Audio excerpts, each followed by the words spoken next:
hate how YouTube's chat literally dies whenever you open the custom emoji thing. Oh, that's weird. I don't know if it's on my end or a YouTube thing.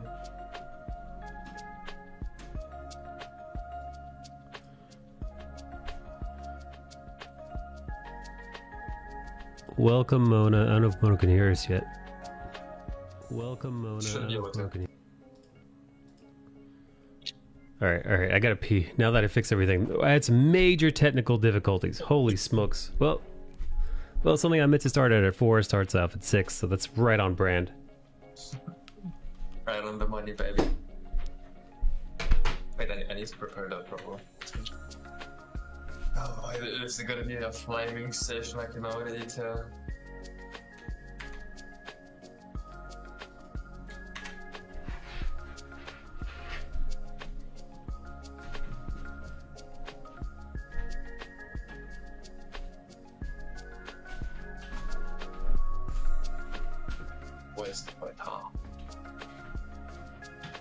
Ahoy there, mateys. Mostly the mateys on YouTube, the mateys on Twitch are old news. No, we love everyone. Speaking of loving everyone, Mona, did you go to get your guts dug out last night? Was that last night's so quest? This last night's sole purpose? The outing's objective? I'm just asking. I'm just making sure that you are taken care of. So it wasn't the only objective.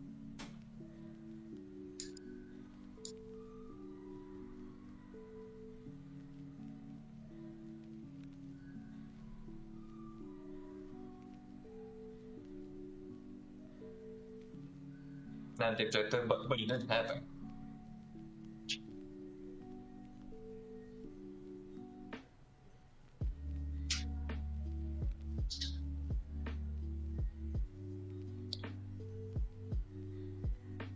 Also, if you knew it would, and you went out and you were like, "Cool, I'm gonna late tonight. I'll get my knees shoved in my armpits." How is it not an objective then?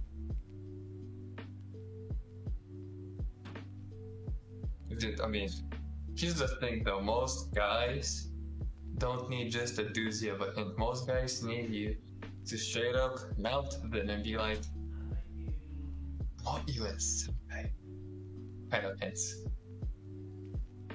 Because yeah, will also drop some of the stupidest hints ever, or the faintest ones.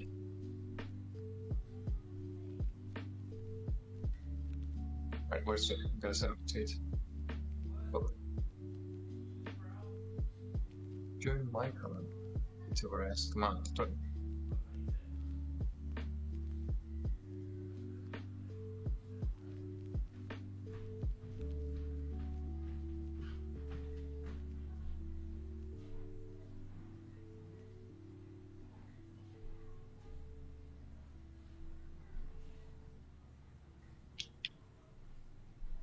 I think that would the other guy stuck like Luto for him. You just walk up to him and you whisper to him in his ear, like, "What the fuck?"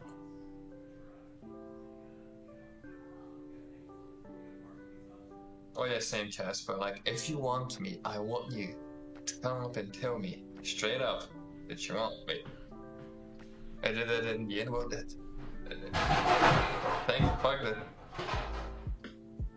Oh shit.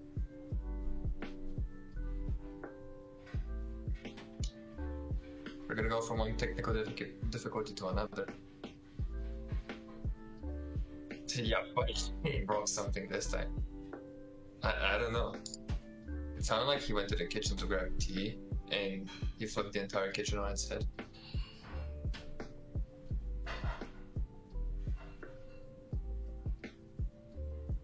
Mona, was the risk of getting the corona good? Was it worth it? To quote Rivers, was a big good mod. Was it worth it waiting till 4 a.m.?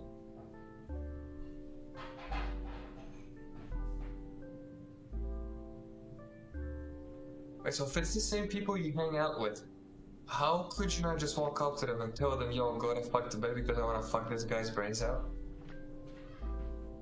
Okay, they're your friends already. You should be on that type of speaking terms, like, hey, I wanna get some dick image. Get the fuck out.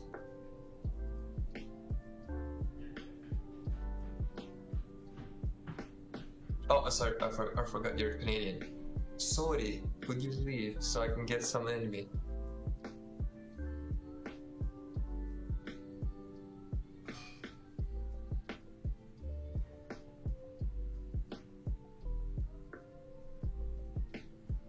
I got this.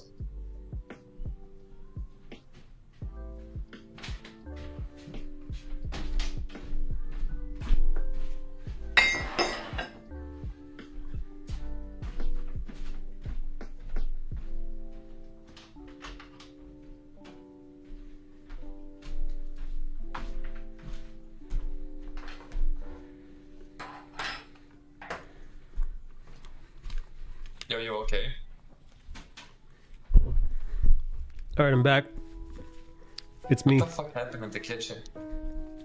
Dude, does Mona want to join us? Did she do the homework? Where is Mona? Mona, you wanna?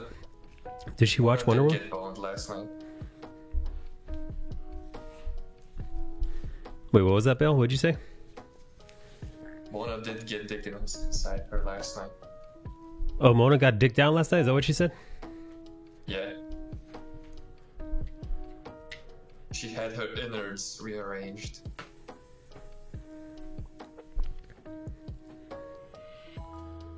No, so you could have had an all-out foursome, and she was like, "No, I just had one." Neat. What's up, Vor?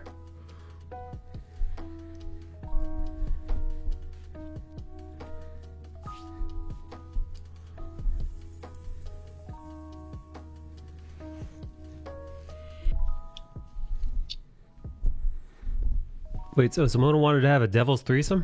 Is that what I'm getting? Yeah. So the party she was in, there were 3 total dudes interested in her, and she only left with 1. I see.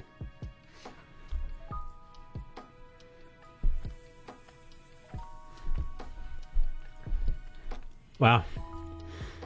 Mona really rang in the new year with a bang.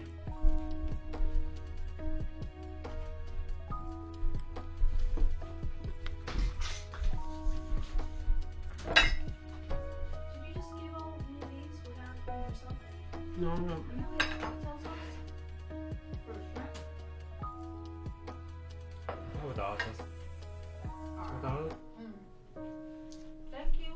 You're welcome. Hello, Raymond. Welcome. You want any pasta? Welcome, welcome, welcome. Later? Mona. I want the meats.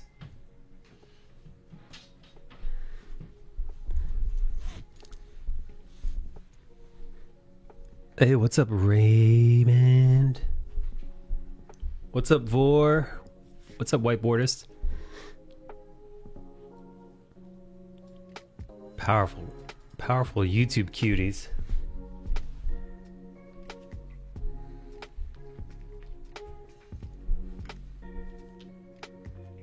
Alright, we still got time for me to pee? Yes? Mm-hmm.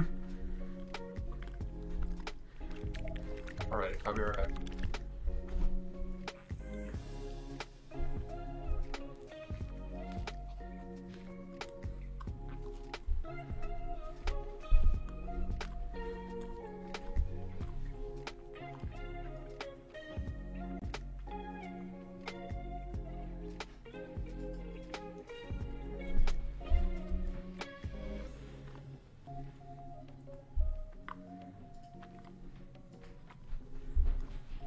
Where are the white women at?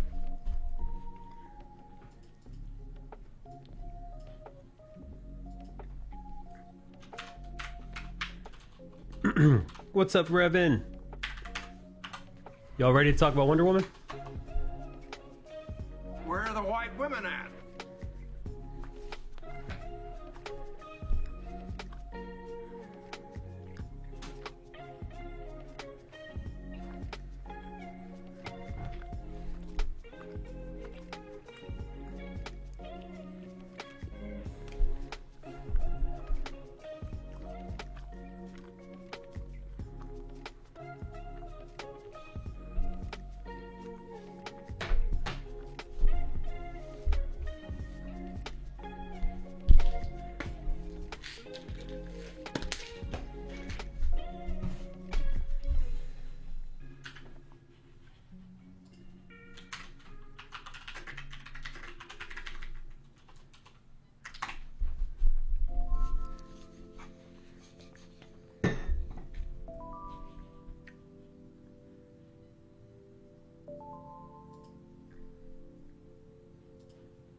Stranger Things.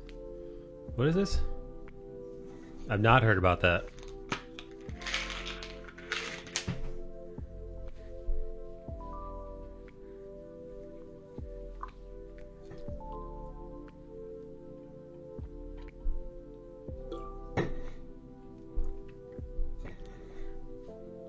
Let me click this Momo link real quick. Oh, Momo. Back, baby. What do you want to do? Momo got turned out last night. I wonder how many positions Momo was in last night. Hopefully you love her.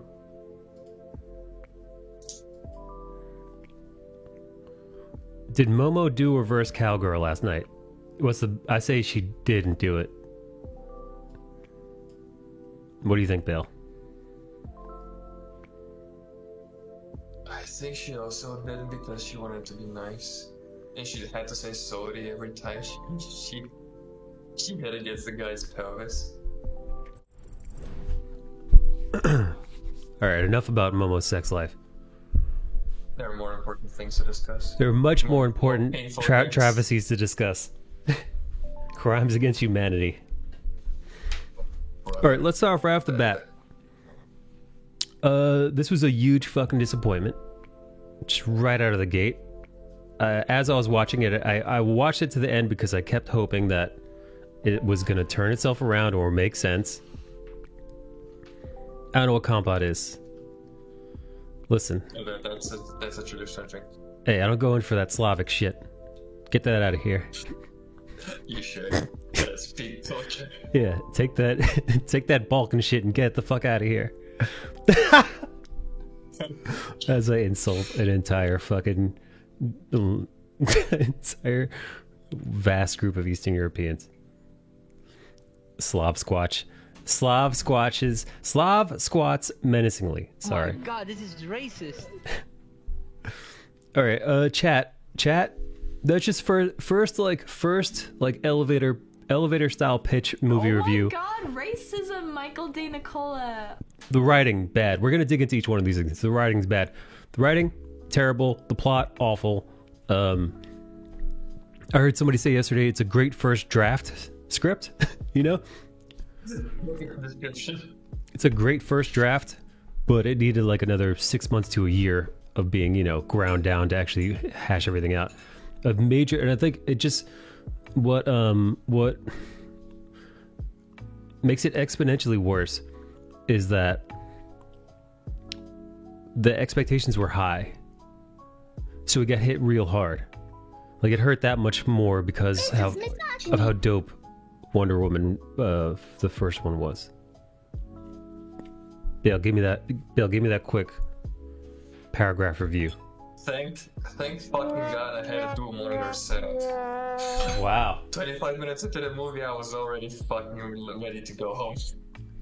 Yeah. Well, also let's not forget, like, this is the first big blockbuster. I don't count Tenet, but like big superhero blockbuster movie that was released day and date, as they say, on VOD.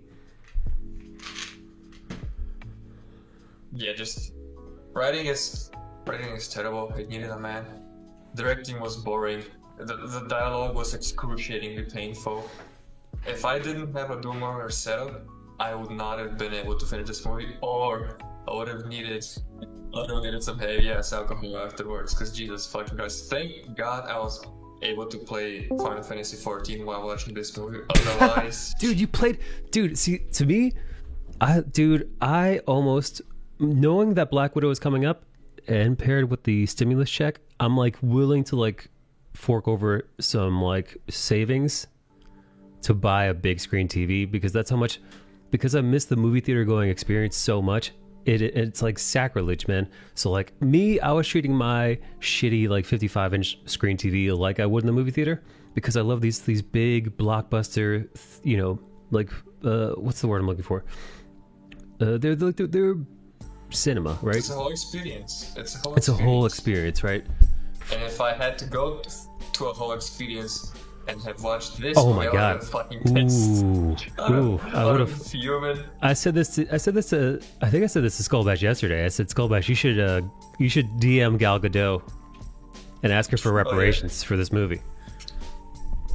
Because Jesus Christ, because you know, there are like chocolate almonds and all this movie snack garbage that I only buy when I go to the movies. So imagine me. I also have to usually travel into town, so that's like an hour and a half in one direction. So imagine me literally spending an entire day to watch this movie. No, dude. Yeah. No. God damn, man. The premise was so stupid. I'm debating on what to actually critique first. But first off, let's say hi to Momo. Hello, Momo. Hello, Mona. Hi guys. Mona, I would love nothing more than to have a detailed play-by-play graphic conversation about the sex you had last night. But you were in luck, because this is a podcast and we're discussing Wonder Woman, and I'm trying my best to stay on topic. So this is your get out of jail free card. And I'm actually curious to know what your thoughts on Wonder Woman 1984 were. Just a quick paragraph of it. Give us the elevator pitch. Yeah. So we were desperate to watch something from the 80s, and I suggested this movie because it's set in the 80s. Yes, it is. Yeah, the 80s that they showed was absolute garbage. We ended up watching Terminator after the first one, Oh which shit. was Mona, funnily enough, yeah. your microphone is robotic again. I'm sorry, I hate to interrupt you, but I feel for anybody listening right now with the crunchy audio. Okay. You want to I'll try be and back. fix it and come back? Sorry, fix it and come back. But Mona just said that the movie was so bad she turned on a different movie. Is that what she just said? I think so, and she also wanted an 80s movie, and the 80s age that was represented in this movie. Oh no, this sucks. Pretty bad. It's they don't even put any good 80s music in it, man. There's no like Depeche Mode or the How do Smiths you- or the Cure dude. or like the poppy stuff, Wham even, like How the fuck do you not play Metallica's Ride the Lightning? Where she Ride the literally Light, rides dude, the Ride the lightning like- Metallica, dude, fucking you could have had punk rock in there. You could have had like the fucking hair metal bands, fucking you could have had like Twisted Sister, fucking Duran Duran. Dude, you could have had there's so many awesome fucking coked up 80s music that would have been perfect for the spattering of action scenes that there were. Would have been awesome for the movie. At least, that at the very music- least, at the very least, with the lack of stuff to watch on screen, with the lack of acting and dialogue, at least you could have listened to some decent tunes. But they didn't have. What the hell? What the fuck? The decent tunes would have saved the bland action. Like it would have been So bland. a acceptable level of hype. Dude, Malcolm brings up a good point though, and I feel like you want to jump into this, dude, the male rape, because we can't ignore it. It's Yeah, that is so weird. At first I was like, wait, male rape? Like what the fuck? Yeah. This is some Hollywood bullshit. And then I started thinking about it. And I'm like, yeah, no, I can dude. see why, but it's weird. Dude, I feel like, listen, man. I know it's Gal Gadot, and I know it's this dude, but we got to talk about it because it's a. So for those of you who haven't seen the movie and just like who are listening to this review and are unaware, Stephen Trevor returns in a body snatching kind of way, right? They totally didn't address that dude being body snatched, right? So first off, Steve Trevor is ripped from the heavens or somewhere, the afterlife, ripped from there. His soul is placed in a living person's body with a life, you know?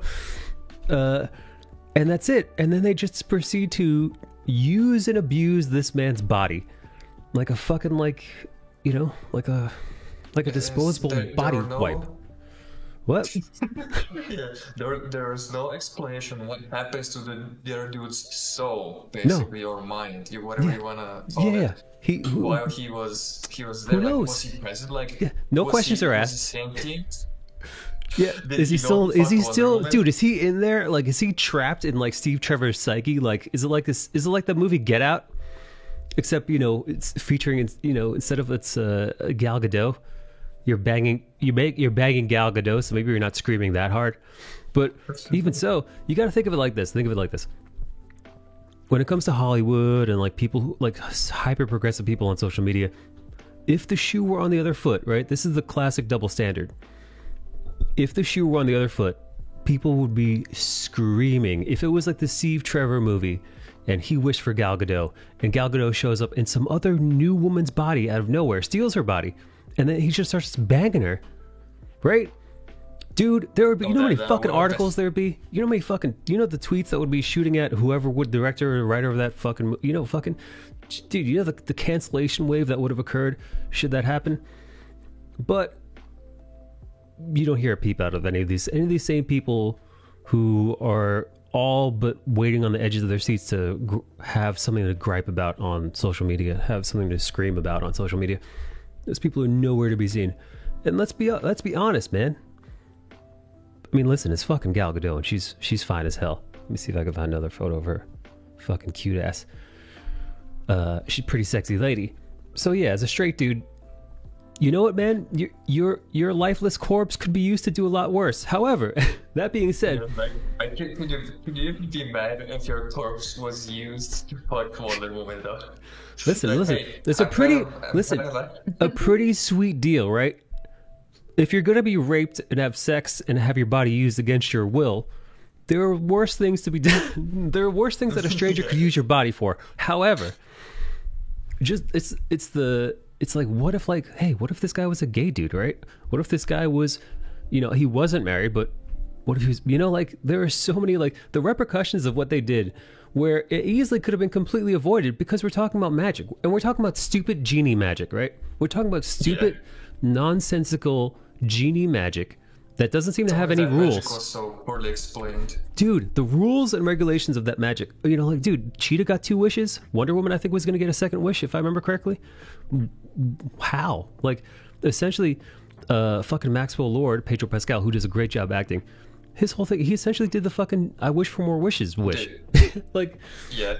Fucking Pedro Pascal was given a shit ass role, and even worse script, and that guy fucking he crushed it, dude. it. Like, if there's any reason for you to watch this movie, it is only if you're like someone who's into acting and wants to get better. It is to study Pedro Pascal. Like, there's nothing else in there. Yeah, no, Pedro Pascal is dealt George Lucas levels of dialogue, you know?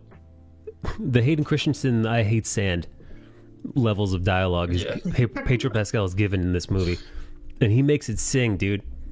He turns I Hate Sand into Are You Entertained? Like, it's really good, man. Like, I think Oh, go on.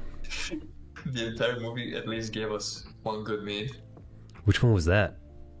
Life's good, but it could be better. It could be better. Yes. That's So stupid. who fucking wrote that, dude? Ugh, fuck, man. God. The lady, I forgot her name. She's doing everything this time instead of just. Oh, that's right.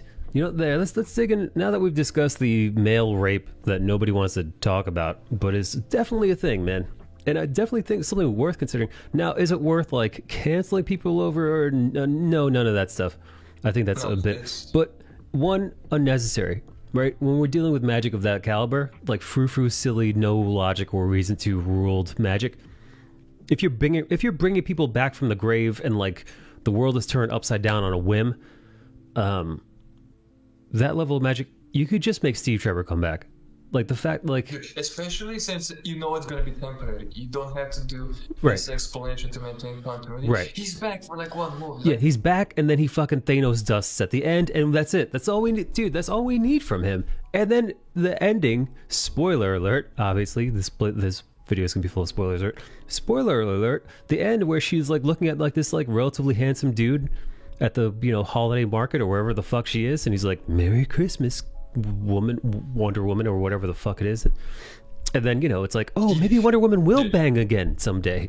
You could have still had that moment. You could have had that exact same fucking moment without that dude being the dude whose body she was raping when he wasn't conscious in it. You could have had all that stuff without because again, she doesn't just have sex with this dude's body against his will.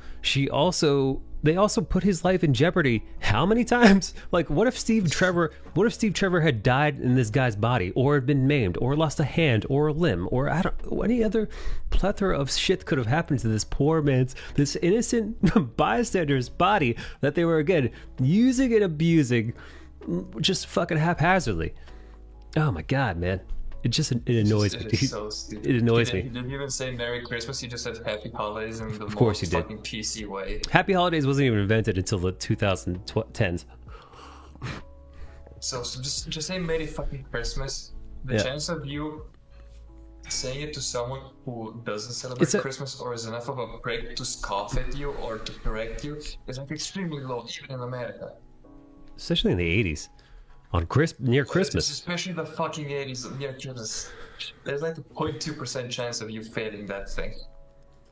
Oh man, what's up, Maria? What's up, everybody? We're talking Wonder Woman. I feel like we gotta jump in on Patty Jenkins, man. I feel like Patty Jenkins is the reason why this movie sucks as bad as it does. Oh yeah. Again, credit to Chris Pine, credit to Gal Gadot, and credit to Pedro Pascal. They really, I don't have anything against them. They were perfectly fine. If anything, like we said, Pedro Pascal's acting was in fact remarkable for the shit that he was given for what's considered dialogue. Ooh, thank you. Thank you. Yeah, no, I don't know. Has Patty, any movie nerds out there? Has Patty Jenkins ever written a screenplay before? I'm seriously curious because I know she's a director, and again, her directing was fine. It was perfectly fine director wise, except save one thing. The movie has 2 openers, which is excessive, and allegedly the studio was like, you can't have fucking 2 openers. That's not how movies work. Jesus fucking Christ. You can't have, because the movie opens with baby Wonder Woman doing the Olympics, right? Baby Wonder Woman doing an obstacle course. It's so stupid. So dumb. But whatever, right? Okay. If that tied into the film, like pivotally, like if it was like a key fucking like touchstone, like paramount moment in Wonder Woman's life, where this is the lesson, and this entire lesson is going to permeate throughout the whole film. It doesn't. Spoiler: it fucking doesn't. Well, then you don't need it. You could have chopped that out. She has five. Sorry to cut you off. She has 5 writing credits, and one of them is Wonder Woman 3. So before Wonder Woman 1984, she has 3 writing She's credits. written 3 fucking things, dude. Go on. Monster, Velocity Rules, and Just Drive. And the last 2 are shorts from 2001. She wrote Monster. No, did she co-write it or completely write it on her? It says written by. All right, that's pretty. Wait, you're talking about the Oscar award-winning movie Monster, right? 2003. I don't know if that's the one. Charlize Theron. She plays like a. Yeah. With her.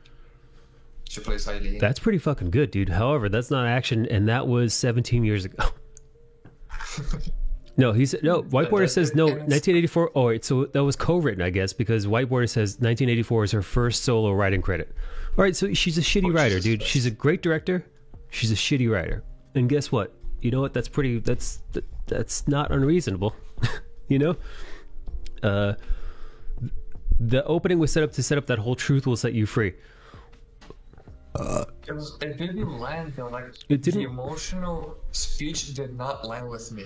It didn't, Like, I'm dude. like, oh yeah, okay, you gotta do this whole speech thing, this whole lecture about Truth. Right, and, right. and not cutting ways and being prepared to ascend and be better. And just I don't know why Listen. it just didn't land. Maybe because it was a little girl doing the Olympics with like grown ass women. Oh, well, listen, she's magic, and I get the platitude, right? You know, no good whatever was built on lies, right? Don't cheat, doesn't really translate the way it was delivered, right? So don't cheat, don't lie, right? It doesn't pay off when it ties into the Maxwell Lord stuff, because it's not like he's lying or not telling the truth. He is cheating, but they never really quite meet those together. The two, you know, the advice that she's given Yeah. and where you end up, it gets You know, how muddled in every between. movie usually has like a lesson or a message. This movie we're just halfway through the race to delivering that message and just decides to take on it or just Right. leave. So like I get that, like, okay, so like, all right, because in this is one of those instances where you now have to jump to your own conclusions. So the opener is don't cheat, don't lie, these are bad things, no hero does this, yada yada yada, right? Fast forward to the end of the film, she bests Maxwell Lord with her truth lasso, right? I can see fucking Patty Jenkins writing this, right? That thing was okay. So, because, oh you know, my god, dude, She made him see the truth through the lasso, but is it the same thing? He it's doesn't learn anything besides that his son loved him regardless of whether or not he was like this but big like tycoon. but the problem with this is that Maxwell Lord's his wants, and this is writing 101, dude. His wants are never clearly defined, besides from him telling his son that I'm going to be the best. I'll be number one. You know, like, it's like, well, okay, you're going to be the best. You're going to be number one. Number one what? Businessman? number one, like, yes. like, what's the number one that you're trying to be? Pedro Pascal, Maxwell Lord, could you be a little bit more specific? Because once he gets his wishes, he just starts... Is it world domination? Like, what is he after? Like, he never... Like, obviously he wanted to be successful, but he has that pretty quickly into the... Once he becomes Genie, once he becomes the Wish Man, Pedro Pascal, wishy wishes son galore, he gets all that pretty fast, but he keeps going. So then you don't really know his motivations. You don't really know what's driving him. His drive was basically, if I can have more, why not have more? That's so flimsy. Stupid. That's so flimsy. It's flimsy. It's poor writing, and I heard that was it Patty Jenkins herself that said, "Oh, Max Lord is like a play on Donald Trump," and if that's her understanding or view of Donald Trump, it's I don't like think the it is though, because it's like superficial and surface level thing ever. I don't Like, think oh, he just wants more. people said else? that there's a little bit of Trump, 80s Trump in there, and I guess, and as he's like in the 1980s, Trump at the time was kind of a, you know, a fucking double-breasted, suited, you know, big-haired, you know, successful TV personality. But that's about the extent of the Trump. I wouldn't call this like a hit piece on Trump or any of that stuff. Even because, like, yeah, that I don't know how Trumpy his character even is, because he also has a bit of a redemption arc at the end of it. Oh yeah, the villain actually won the team. Yeah, he wins. Speaking of redemption, it was like 2 minutes. What It was- doesn't count as redemption act. it doesn't, because it was 2 minutes of a redemption. Yeah. Is that like sex now, Mona? Oh. All right, hang on. Let me read the chat a little bit. All right, so we found out that Patty Jenkins, 1984, was her first solo writing credit, which explains a lot of the dialogue, plot holes, and just poor story overall. Opening setup, don't cheat, doesn't really translate the way it was delivered. Personal gripe. Ever since the first trailer, when she does the superhero landing in the mall, it's so focused on her boots they bend like cosplay foam. So obviously, I never even noticed that. I just thought it was interesting that like you could actually see like her feet through her boots. You know, it was almost like there were sandals instead of boots. I don't know. The costume was fun though. I'll give that. I'll give it. The costume was fun. Mona, did you say? Oh, towards the end, it seemed to morph into immortality, but that wasn't clear until he had the satellite. Oh my god. We also need to talk about the satellite thing. Like the truth lasso, satellite. She's being broadcast on like computers that are as old as dirt, dude.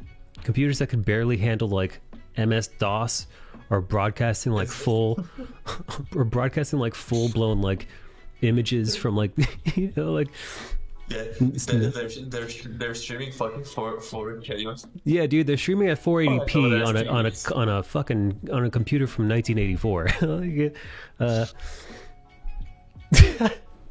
And somehow everybody understands English. Yeah, it's the fucking plot holes. Wait, Mona, I wanted you to finish your take on you know your thoughts just on the film, just your opening volley. Okay, so when we started the movie, we wanted to watch something from the 80s. We watched that movie. It was absolute garbage. And I'm a huge fan of Wonder Woman. Love the movies. This was terrible. And then right after, we ended up watching Terminator 1, which was in 1984. Fucking classic. Yeah. And then you see the 80s from Terminator and then 80s from Wonder Woman. Wow. And there's just, the difference is it's too huge. Wonder Woman 84, you can arguably say it's not even an 80s movie. Besides the decor and the light dusting of socio-political issues,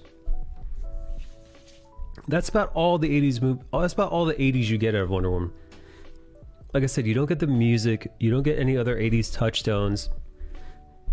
Oh, you could get the 80s quality of like effects and action because Jesus Christ, that made me legit mad.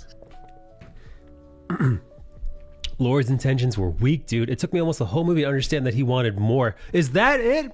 He just wanted more? Yeah.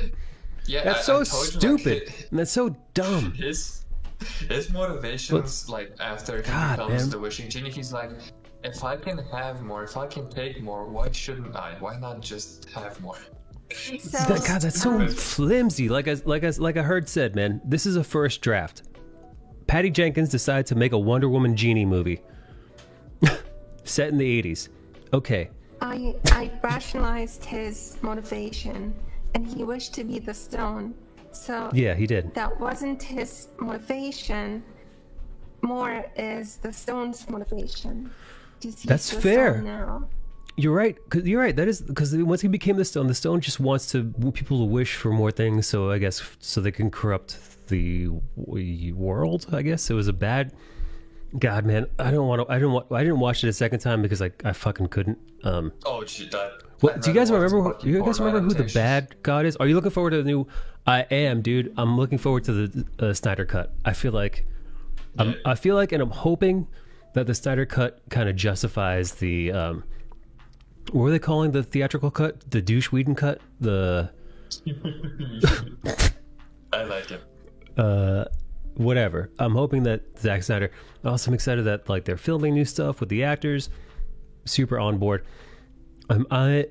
Speaking of Zack Snyder, why did she 86 Snyder and who else? Who else was it? Jeff Johns? Who the fuck else was it? Like Jenkins gave the boot to Snyder and any of the dudes that were working on the film, from what I was told. I think there were like 3 people who wrote the first Wonder Woman movie. It was Snyder and 1 or 2 more guys, and I'm like, why would you take them? Yeah, who does that? Who does it? Like, man, the first one, a fucking resounding success. People had an issue with the ending, but that was studio strong arming nonsense. All right, well, what are you gonna do, right? You got to play ball. This is a big tentpole movie. The studios are always gonna get involved and like want to crowbar in their shit. So you have to make sacrifices. Okay, sure. But everything else, great success. Awesome. At the time, easily one of the best films, the only really solid, awesome film in the DCEU. Especially, you know, we had Suicide Squad, and then we had Batman v Superman, which was middling at best, and then, you know, we had this Wonder Woman. You're like, holy shit, it could be good. You know, holy shit, expectations have never been lower. But why would you take that formula? And we've got a formula that works. We're in a world where movie making can fall apart at the drop of a hat when things are left to poor writing and whatever else, poor casting, poor editorial choices, whatever. We've got a working formula. Let's throw that formula out the window. Hey, I'm Patty Jenkins. I'm going to take care of it. I've got it from here, Zack Snyder. I've only ever co-written. Sit down. Get out of here, Zack Snyder. I don't need you. I'm Patty Jenkins, famous director. And I've never written a solo film myself. I got this from here. What the fuck? I think that's like Hollywood arrogance, man. I think people, when they live and work in Hollywood and they're like... super powerful, right? Patty Jenkins is like this renowned director. People don't tell her no. Today's political climate where she's a woman. She can do everything. Yeah, she's a woman. She's going to do everything. Like the whole marketing of this movie was like, oh, a woman is doing everything. Well, she fucking fucked everything up. Yeah, go talk to Kathleen Kennedy. See how that works out. All right, let me catch up with the chat real quick. Now, if the satellites use photos, it would make sense. Then it's touching people. Oh my god, the touching people thing, dude.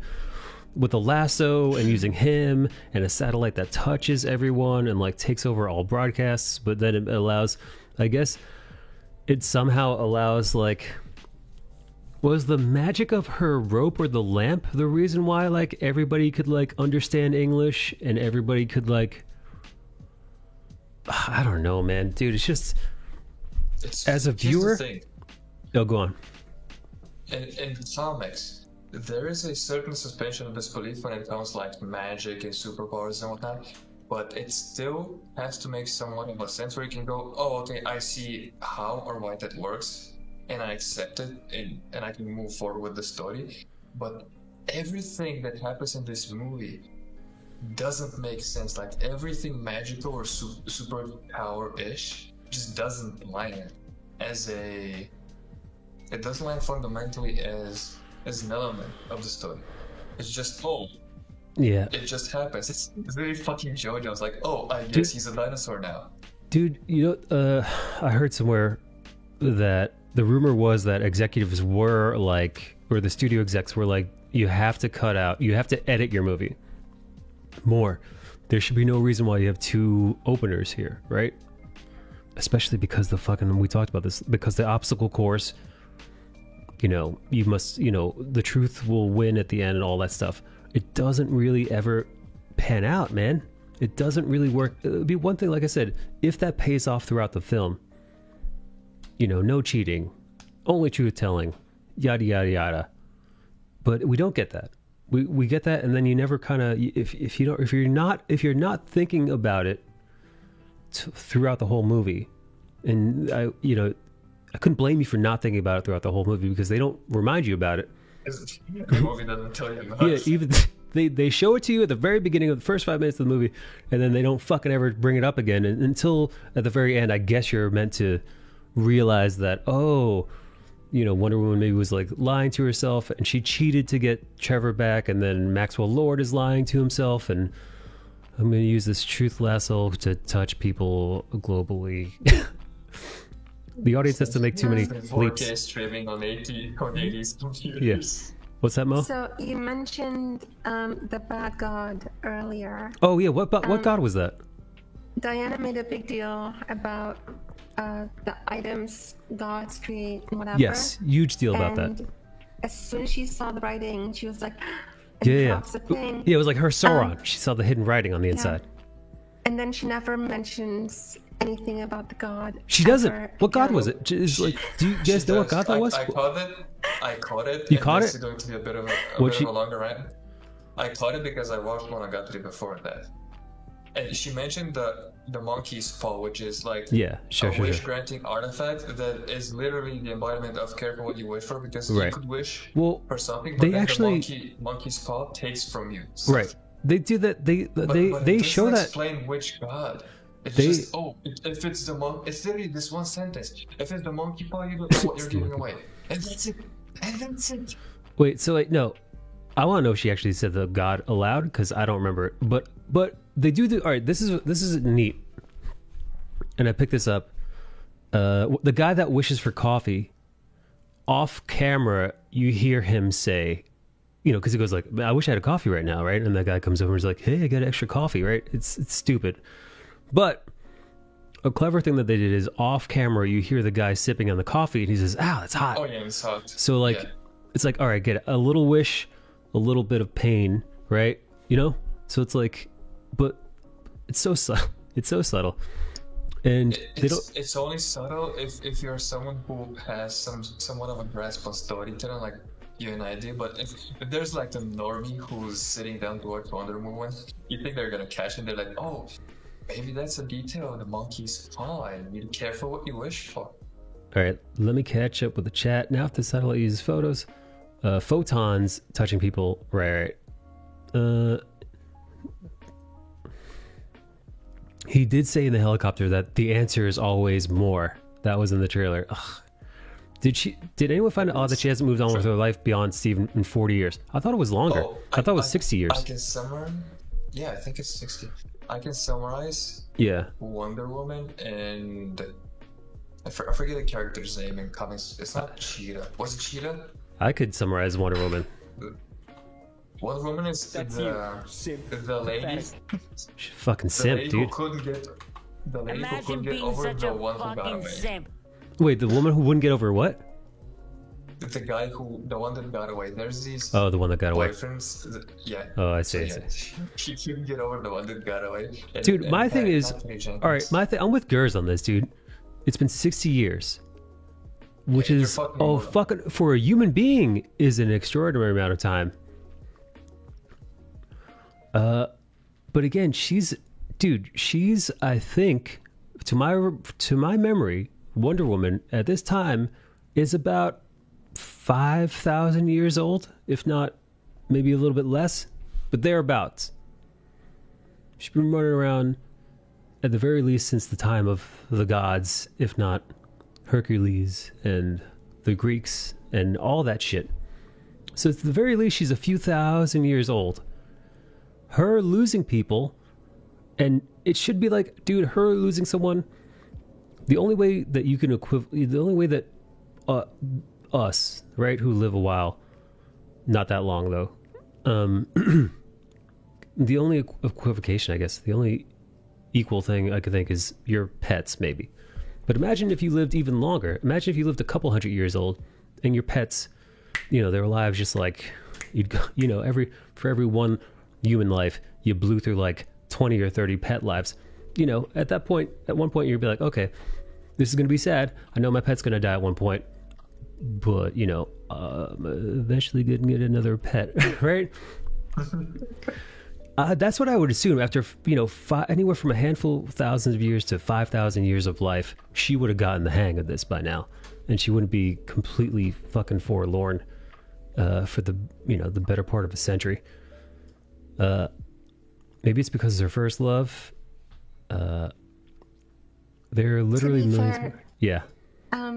centuries to her are almost nothing because she's lived for so long. So Right, but sure. Listen, I get You could centuries, also- yeah, but you also could make that also, point. yeah, that also Hey, means that hey, the you're life the of people best. that she knows are also just a little flash in the pan. So, like, to that argument, they're both meeting a person and that person dying, and then much time going, you know, on from then. Also, the same thing. but she's never met another mortal aside from him. Right, and I'm in the assuming at this beginning. point, So he was the first mortal that she's met. So I don't know. I don't blame her. I don't know. I think it's silly. Wonder Woman has used the lasso of truth as a trans. All right, so the lasso of truth is a translation device. All right, they don't ever explain that though. They don't even touch on that. Yeah, every time she does something new with the lasso or by herself, you're kind of forced to just accept it. There's no setup, there's no explanation. It just happens. She just can't do it, or the lasso just does it. I don't mind that she can get over it for that long. I think it's actually quite romantic, and it really shows up how fan that relationship back to her, which makes it important. To your point, what does it mean that if she has built that muscle to get over things that she hasn't got over Trevor yet, it makes him so much more important to her? That is a fair point. That's a fair point. Perhaps that she has gone cold, and Steve Trevor is the one thing that she cares about. I don't know. The way I see it is that she's a fucking immortal being, and this is the way of things.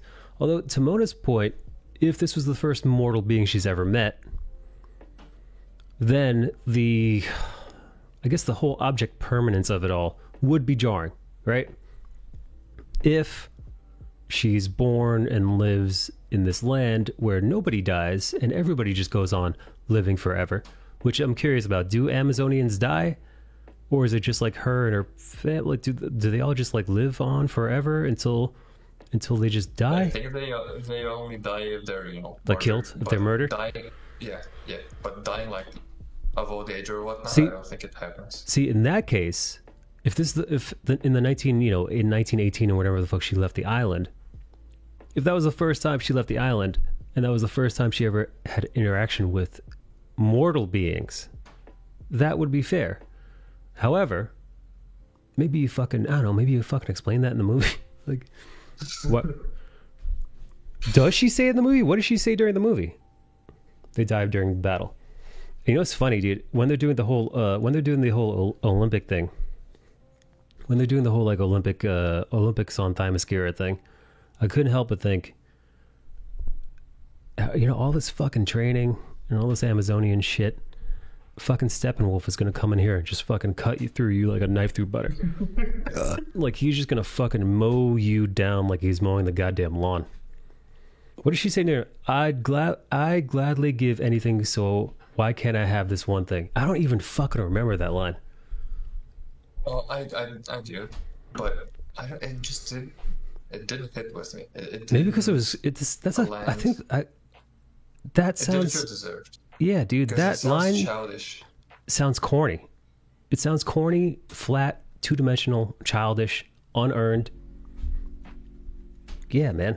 It's just I think if we were shown how she was literally giving anything and not just saying it, right, I think we would have understood. Like if we went through these like 10 minutes of her literally giving anything without asking for anything in return, and just from thinking about Steve, and then she finally gets Steve, and okay, maybe it's more sacrifice. I'd be on her side.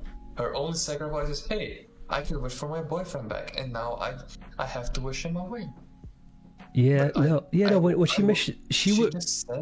when she wishes him away, and she's like crying and she runs off. I know that was supposed to be like some touching, heartfelt moment, but it felt unearned.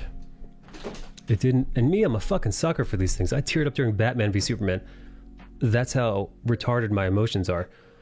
Batman v Superman is a shit movie, but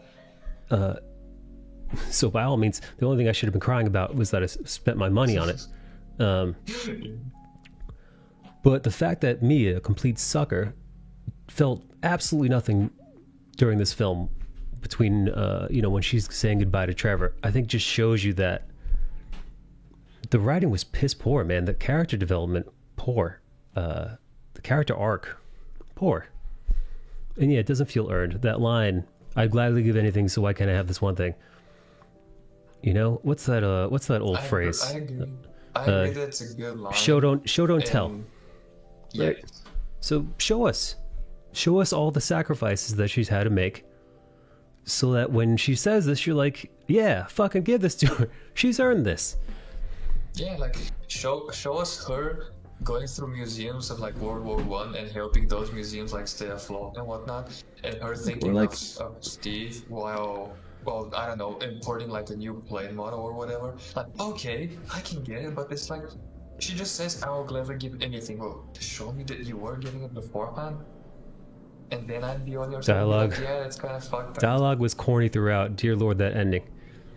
So I felt really sad during that scene Which where scene? she says goodbye. Yeah. But then immediately after, I started laughing because she's running, She's running at super speed. and she runs like she's on wires. Goofy, It was right? the most awkward run ever. Yeah. Yeah, the run was done awkwardly, but I understand the directional setup of that run because Well, she starts I flying, watched right? plenty of anime. I Starts- watched plenty of anime where people just out of frustration start running and she starts jumping, and then like this moment where she thought of Steve and remembered how he would talk about flying, and through So- his words she learned how to fly. So that was works, good. right? I like that. That part, I'm there for it. That part, earned. We see them flying. She asks him about flying. She wishes she could fly. She doesn't understand it. He breaks it down for her. They're in love. They have this fucking touching, fucking F-wordy moment in the goddamn plane. You know, like it's cutesy poo and all that. Actually, I'll be honest, man. The cutesy poo fish reverse fish out of water with her and Steve Trevor, I think, is the most compelling stuff in the movie. Some of it. I hated it. Like, I mostly hated it. I enjoyed it because, you know, Gal Gadot and him. But you know what? I'm not watching a rom-com. You know, like I enjoyed that shit. Like, again, plot holes aside, like, one, how the fuck does this motherfucker who last flew in the fucking early 20th century in like 1917, how the fuck did he figure out how to fucking use a fighter jet from the 80s? One know, that was right? just sitting Yeah. there, unguarded, completely fueled. You know, like, Yeah, he Yes, went it's when the from a museums keep canvas functioning plane airplanes. to Wait, an what? F4. Yeah, Like- yeah, he's going from a crop duster to a fucking F-16, no problemo. He's like, hey, I know how to fly. That's the kind of that's the I excuse we know, get. right? I just know how to fly, baby. It's just in my I blood. know the secret. I know the secret that nobody's gonna tell you, and I'm gonna spell it here. At least he got the plane Steve? right. It was an F4 Phantom, which was from the 80s. Steve is actually a Fate Servant, and since Fate Servant have these traits, like, let's say Saber, the most powerful servant, knows how to ride. What the fuck are you talking then- about? Oh, what? No, listen. Are you just making this That up? can say... No. The No, Saber it's some character... weird shit. Is this some weeb shit? Listen. Some anime stuff? Are you talking about Listen. anime stuff right now? The only way to explain how Steve Trevor knows how to fly on F4 from flying a literal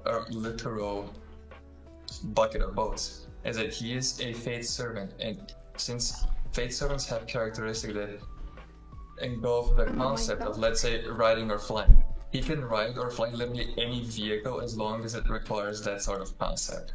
Man, That is yeah, how sure. he knows how to- If we're talking RPGs, sure. If we're talking weeb shit, but Yes. no, Yes, we're not he- talking about the only RPGs and way you weeb can shit, dude. explain- We're talking about Wonder Woman 1984. There's no fucking reason Steve Trevor should know how to do any of that stuff. He should have gotten there I and said, know. "What the fuck is this? What the fuck are these buttons for?" You know? The only Where's my time I was propeller? like, okay, I get the fish out of water thing was when he looked at the space shuttle, and I was like, okay, yeah, that makes sense. But him looking like a literal retard, looking at everything, he's like, come on, dude. The super run was represent that she was getting her powers back. Right. It just looked corny. I think it No, looked. I understand. I understand that's the concept, right?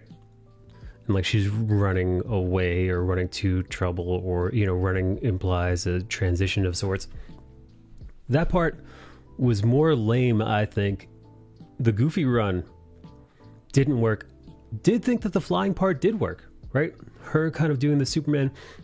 It's it's that moment you saw in Man of Steel.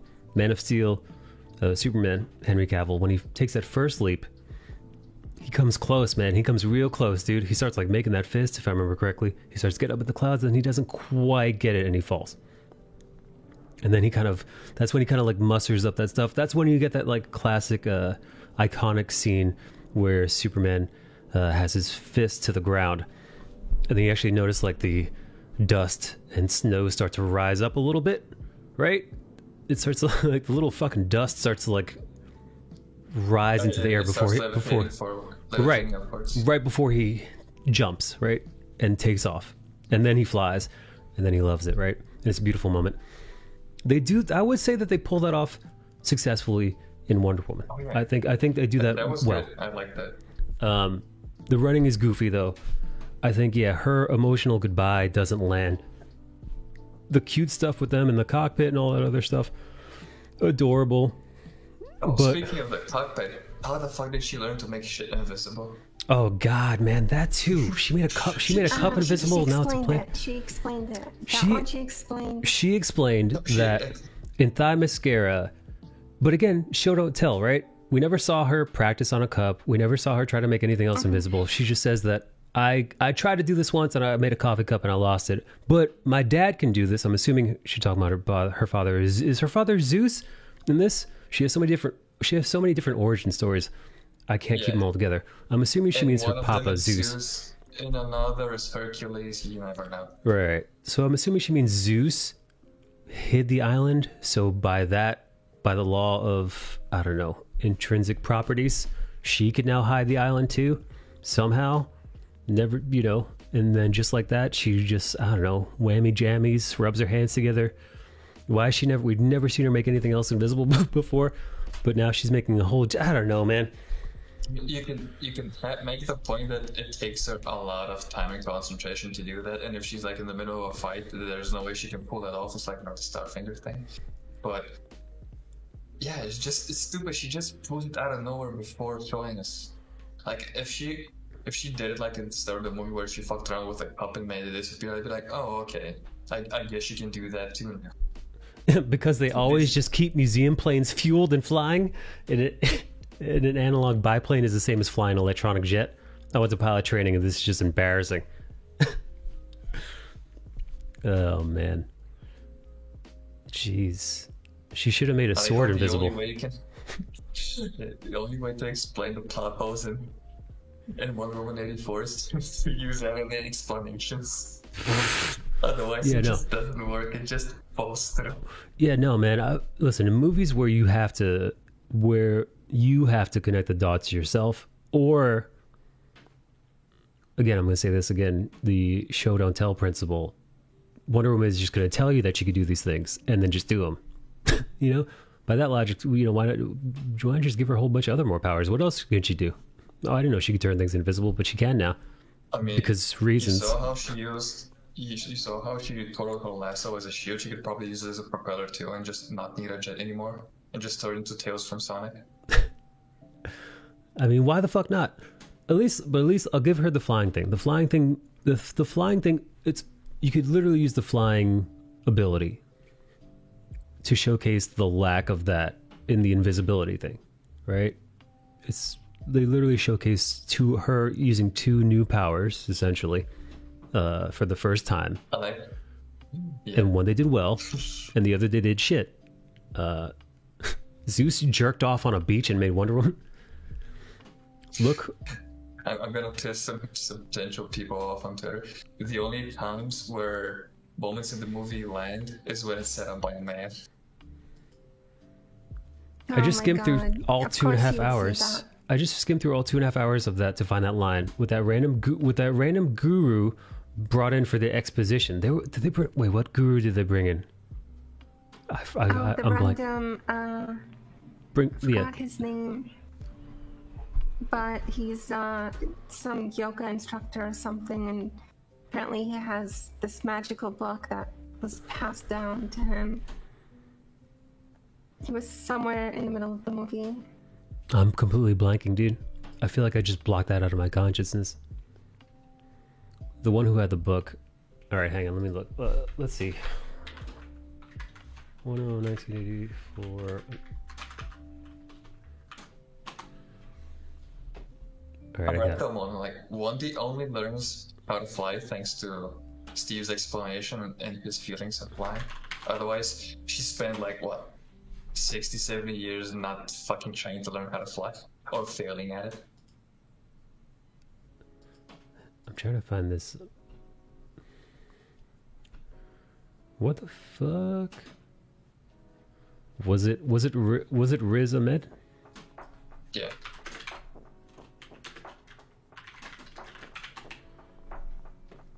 Alright, I'm looking up pictures of this dude to hopefully jog my memory.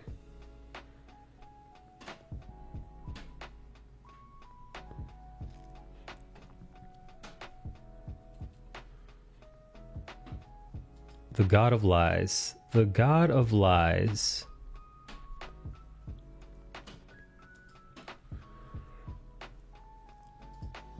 Dolos Mandakius is what she said. The Duke of Deception.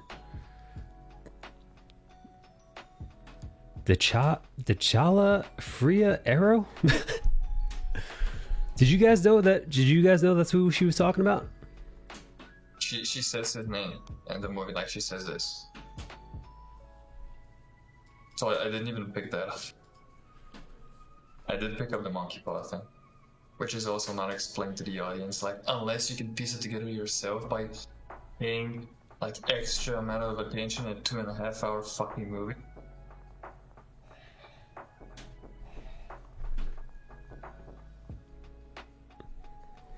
She said all those names. God, man, none of them must have hit, cause they didn't fucking land. I mean, Here. I was ready to leave at the 25-minute mark, so I can't blame you. Did you guys know it was the God of Lies? Dolos Mendacius, or whatever his name is? No. No. Am I the only one who thought that the fucking crystal thing looked like a rabbit dodo? Yes. After she starts to lose her powers and comes back to the States to meet up with Barbara. Oh my god, dude, I think, honestly, at one point, the movie, it did such a poor job of holding my attention. I may have, like, went to the bathroom to take a piss or something, or, like, looked down at my phone. Without pausing. Yeah. I mean, I was playing 14 meanwhile, and I apologize to the healers who were forced to revive me so many times because I was trying to pay attention to the movie more than to the game. But Jesus Christ. Oh, and speaking of Barbara, that fucking Oh character god, is we so- have to fucking... Barbara? You could have removed Barbara Barbara's from this your- entire film. Her Barbara Minerva, Kristen Wiig's character, being in this film is 1000% inconsequential to this film. I don't know why they didn't. I don't know the reason for it. Again, it doesn't play in. It doesn't play into the whole. Again, if the reason why Patty Jenkins decided to keep the two openers in, and the first opener being the obstacle course one, if she said she demanded that there be two openers because the first one was so pivotal to the story, which it wasn't, which really never pays off. Then maybe Minerva should have fucking old Babs, her story arc should have tied into that whole never tell a lie, always tell the truth thing. I mean, it at the very bare minimum, it does, in that, like, she is, lying to herself about who she is, or I don't fucking know, man. I'm not gonna jump through the obstacle hoops of Patty Jenkins' piss poor dialogue and story writing. The Minerva's character can be summed up as that mediocre high school girl who somehow became a Twitch goddess.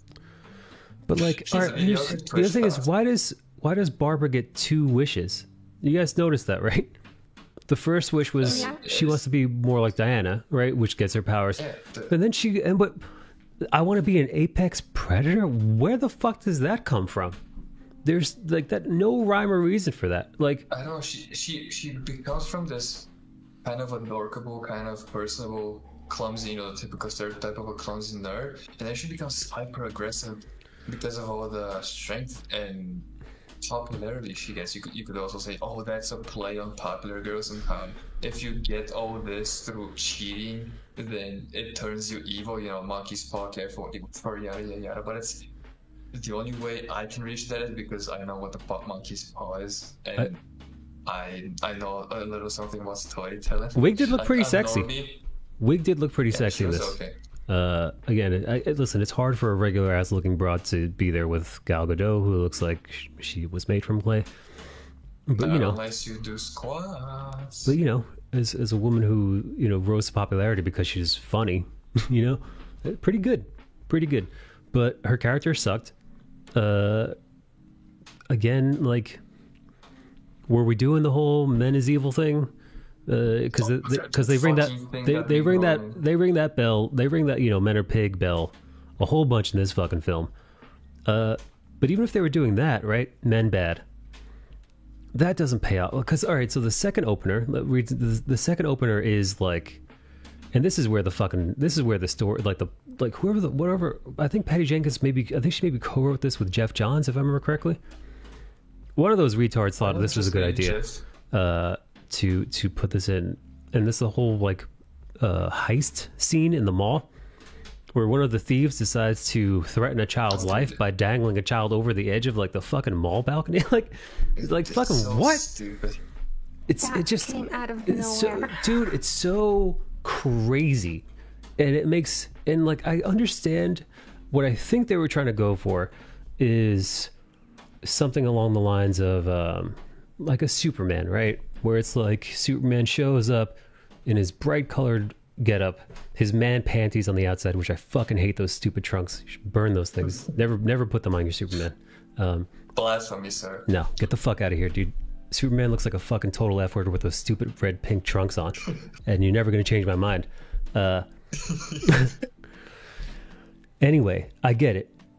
The fruity costume hero shows up and saves the day, and everybody claps and they fucking wink at the camera and they smile and it makes a little ting, and then we all applaud, right? I get it, right? That cheesy. It's the 80s. It's cheesy, right? It's corny, but these are our lawful good heroes, right?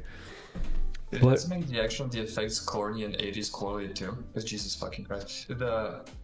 The escalator scene where people run up the escalator felt like a very poor action comedy. I'd expect this out of a Jackie Chan action comedy, but this would be good. This is just piss poor. That is really I feel like this movie does not have a consistent tone throughout. From the first opening of her in the Olympics to the second opening of them kind of mocking an old Christopher Reeve Superman movie, to the rom-com angle, to whatever the fuck is happening whenever Pedro Pascal is on screen. This feels like it's different. Almost feels like little synopsis, little snaps, story snaps, rather than a fully cohesive movie. It's jarring. God damn. And she gets her second wish to everyone else's in the chest point. She couldn't get to she gets her wish on the helicopter back. Yeah, since he becomes the wishing stone himself, he has a power to grant as many wishes as possible. Right, I see. The stone's limitations was one wish per person. Per person, When you are the stone, when you are the stone, you I can see. make the rules. So she got a wish from the stone, and then she got a second wish. She got someone else's wish, right? I'm assuming. No, not someone else's. She just got a second wish because Just because Pedro Pascal is because he is the stone and he makes the rules for the wishes. oh my god, dude, fucking Christ. But again, it still doesn't explain. All right, so she gets multiple wishes because Pedro Pascal can make shit up because he decided to wish for more wishes because nobody ever thought of that before. Patty Jenkins, you fucking retard. Why an apex predator? We never it'd be one thing if we saw her admiring these cats or these predators, even if there was a fucking throwaway line where she was like, oh, to be an apex predator, right? Something like that. The most all right, maybe she did, and I just did. If she did do this, then you'll eat my boot. But the only thing I remember her saying in regards to cat is that she sees Wonder Woman's high heels and say, man, leopard print, those are neat. Does she say anything else? Did I miss something? No, that was the No, only. that's instant fucking where- retarded then, dude. Get eat my balls, dude. Get the fuck out of here, dude. From that, be like, ooh, leopard print, that's nice. That's why you go for a fucking cheetah? Ugh, God, a waste of a character. Speaking of cheetahs and leopards, the CGI. Oh my god, the boy. CGI. I don't think Hollywood has found a way to make Cat furries people? look cat people look good on screen yet. Oh man, It works a lot better in drawings and comics, and that is why comics are superior. let me see if I can find But it. in a movie, I don't see how you make it work. God, yeah, she looked bad as Cheetah. The CGI just wasn't It was there. cat's level. It was Cat's I level. don't know Yes. I don't know how you make cat people look good on fucking TV, in a movie on a screen. Must be super hard because they didn't get it. Because they, Or maybe they just copy paste the cat's files. because Did you guys like the armor? oh god, I hated the armor. No, I liked. All right, here. All right. This comes with a caveat. In the posters, I thought the armor was dope, right? So in the posters, right, they show her like in this fucking golden winged. I'm like, holy shit, dude! It made me think that she, in my eyes, I was like, oh, she's gonna lose her powers, and then get her powers back, and this is gonna like help like supplement her powers until she gets them back, You know, kind of it's thing. like Superman's black suit. Superman's black suit is exactly what I was thinking. Death of Superman. Superman sort of dies, sort of doesn't. But when he comes back from death, he's weakened. He's not his full normal Superman. So as his body, reacclimates itself and starts harnessing solar energy again, he wears a black suit, which helps him fly and is like whatever, right? Grants him certain abilities that he doesn't have. That's what I thought this was. I thought this suit, this Wonder Woman suit, it's like, all right. She's weakened because this thing. In my head, I'd always assumed that her powers were being transferred to Cat Lady, right? Like I thought it was like I didn't realize that Cheetah was going to be her own hero. I thought in my eyes, she was going to be like it was going to be like a parasitic thing. As Wonder Woman got weaker, she got stronger, and that's what this suit was. Which by the way would have been more compelling, would have been fucking more compelling story. Monkeys. Well, things like this, and the fucking monkeys. Monkey's paw. Yeah, no. I had high hopes for this armor because this armor is a pretty fucking badass looking armor. It looks good, but It's shit. It's garbage. It's trash. The story, the armor is so even the story, the armor story. Patty Jenkins went out of her way to like give us a cool armor backstory, right? She didn't bother to tell us that Wonder Woman has been playing with invisibility powers, but she did tell us about the armor. So the armor has a buildup, right? Ooh, this armor was legendary. We all pulled our armor together to make it so that one Amazonian could stay behind and could take on a whole army in this impenetrable, impervious, super strong armor. Look this armor. Look at this armor. This armor has lasted. We never found. Listen, Wonder Woman says that she never found the owner of the armor, but she found the armor after obviously fighting an entire army back so that her fellow Amazonians can get away secretly to Themyscira. The armor is in perfect condition, so you're like, holy shit, oh man. As this woman fought, this woman must have died in this armor fighting this horde of humans, and there's nary a dent on it. Horde of men. Yeah, but what happens? Wonder Woman puts the armor on, and then Cheetah like chomps through, and she just dude, in less than a minute. Dude, like wet toilet paper, dude. She just fucking tears through it. So what? Why? Why the fuck are we doing this then? Okay, why? God damn. I know what. Okay, chat. Are you ready, panel?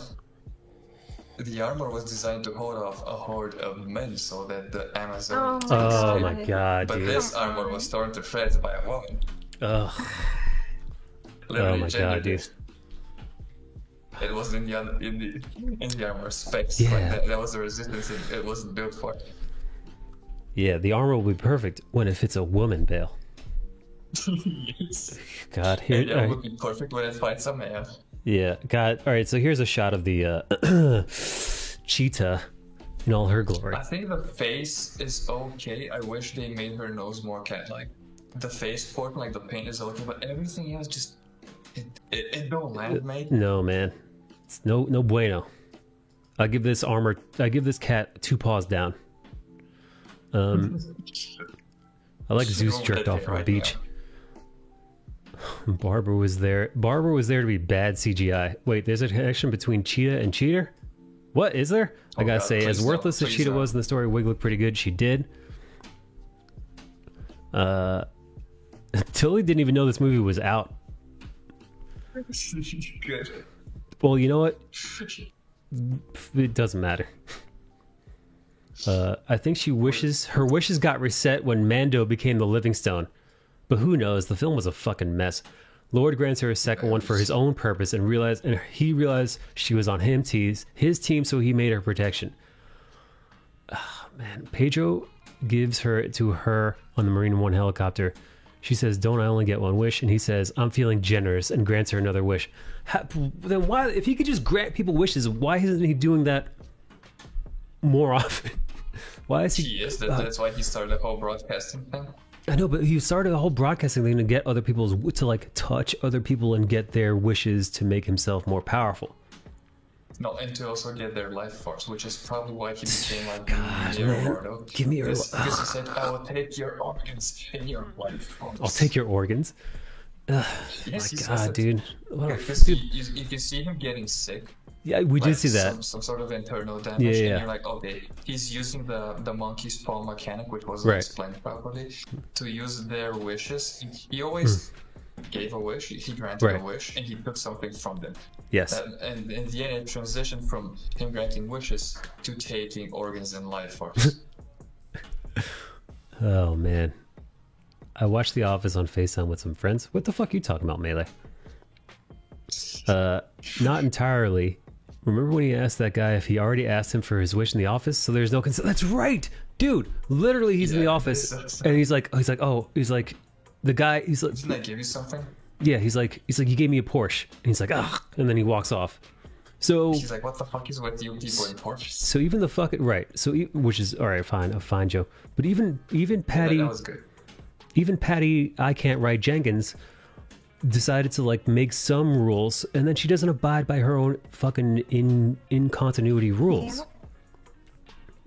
She broke Correct. the rules. She broke everything. She broke Yeah. my faith in the third movie. Oh man, she doesn't look fat, but it definitely didn't work out. Who looks fat? Kristen Wiig? Oh, no, Keith said that Monroe looks fat in the armor. From that Oh. upshot you showed earlier. She looks fat. I wish she got come fatter. on. I wish that when Wonder Woman lost her power, she got fat. thicker. Oh, that would have been fucking hilarious.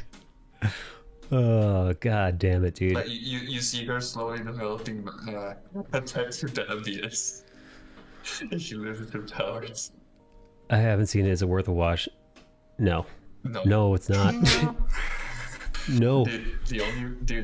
The only way I managed to watch this movie is because I played Final Fantasy 14 on the other screen. Wait, he can just double was- grant? He made a big deal of already having granted a wish to someone. He could grant her a wish without having her touch him nor say, I wish. He can't do it for anyone else? Ugh. Ugh. I mean, I guess Fuck she me, touches dude. him off screen, but fucking show it. Dude, but like, when you're doing... I found that when you're making excuses for things in the movie, Oh yeah, it's you're in a just bad work. place. You're in a bad... When you're making excuse for the If you're writing not of listening- the movie. You're not listening to my excuses. I need to mentally gymnastics into anime, not to Yeah. explain shit. Yeah, but even like again, so like to touch on the whole men bad thing, right? Which we get the second opener of the movie, we get men So bad, stupid. you know, with the heist guys. I get the and that- park. I get the park scene because you know that can happen till later. yeah, But sure. Afterwards, she gets super aggressive for no reason. Like, Well, but like so like tell me why she gets aggressive. even that so like they explain Kristen Wiig's Cheetah's aggression in that what it's costing her is her humanity, right? So like Cheetah wants all these Diana powers and the magic crystal, what it decides to take from her is what makes her human, right? Same way Diana gets Steve and it takes her powers from her. Okay, so that's the trade-off. So now, you know, when she's fighting back men, she's also becoming a monster, right? Because she would have beaten that dude to death in the streets if it wasn't for that handsome black chap, that homeless black guy who was like, "Hey lady, hey Karen, stop beating this guy to a bloody pulp. He got handsy with you, for sure, but I think he's learned his lesson. It looks like he's bleeding internally. Well, because that, you know, it's so weird, dude. It's like, all right, we get it, right? So Kristen Wiig was assaulted and accosted by a dude who, you know, deserved to get the slap shit at, you know, the slap, some sense knocked into him, right? And she does that, and then she takes it too far. So then we actually are like, holy shit, dude, she's about to kill this dude. She's about to just murder him in cold blood in the streets. That's wrong. So then you're like, oh shit, Kristen Wiig's a monster. So even if Patty Jenkins was trying to push a men bad thing, even that doesn't really hold up either. Because when you pair that with, you know, Pedro Pascal gets his redemption arc ish, and and half the movie is about Wonder Woman simping on Steve Trevor. Oh, speaking of simping, the way it was shown how Cheetah got popular and then started simping for her was so accurate simping that was painfully cringe. Like all of a sudden everyone was like, oh, would you like to have my pen? Would you like me to write it for you or some of that shit? It was so painful. Like I get, oh girl, nerdy girl gets popular, heard her, and everyone's simping for her, but do it better. Like, oh, speaking of her being popular, I liked the part where Max Lord kind of sort of seduced her, because the Max Lord I know is the one that Grant Morrison wrote, and that Max Lord is like the seducing god. He seduces Diana herself. So him manipulating Cheetah to get into her office to get the stone was a good characterization of a Max Lord I know. See, I don't know anything about this character whatsoever. He has mind control powers, if I recall correctly, which, you know, isn't shown in this movie. Like the Max Lord in this movie is only Max Lord name. She loses her powers and just give up on caring about herself and starts eating Nutella out of the pot. Fat Wonder Woman? Yes, I'd like to watch that. I thought apparently the fucking movie doesn't know how electricity fucking works. Why? What happened? What are you talking about?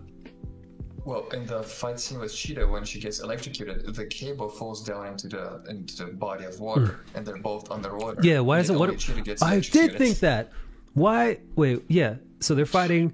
There's these like super, you know, hot circuits crackling with electric energy. They're fighting in the water. They're both soaked.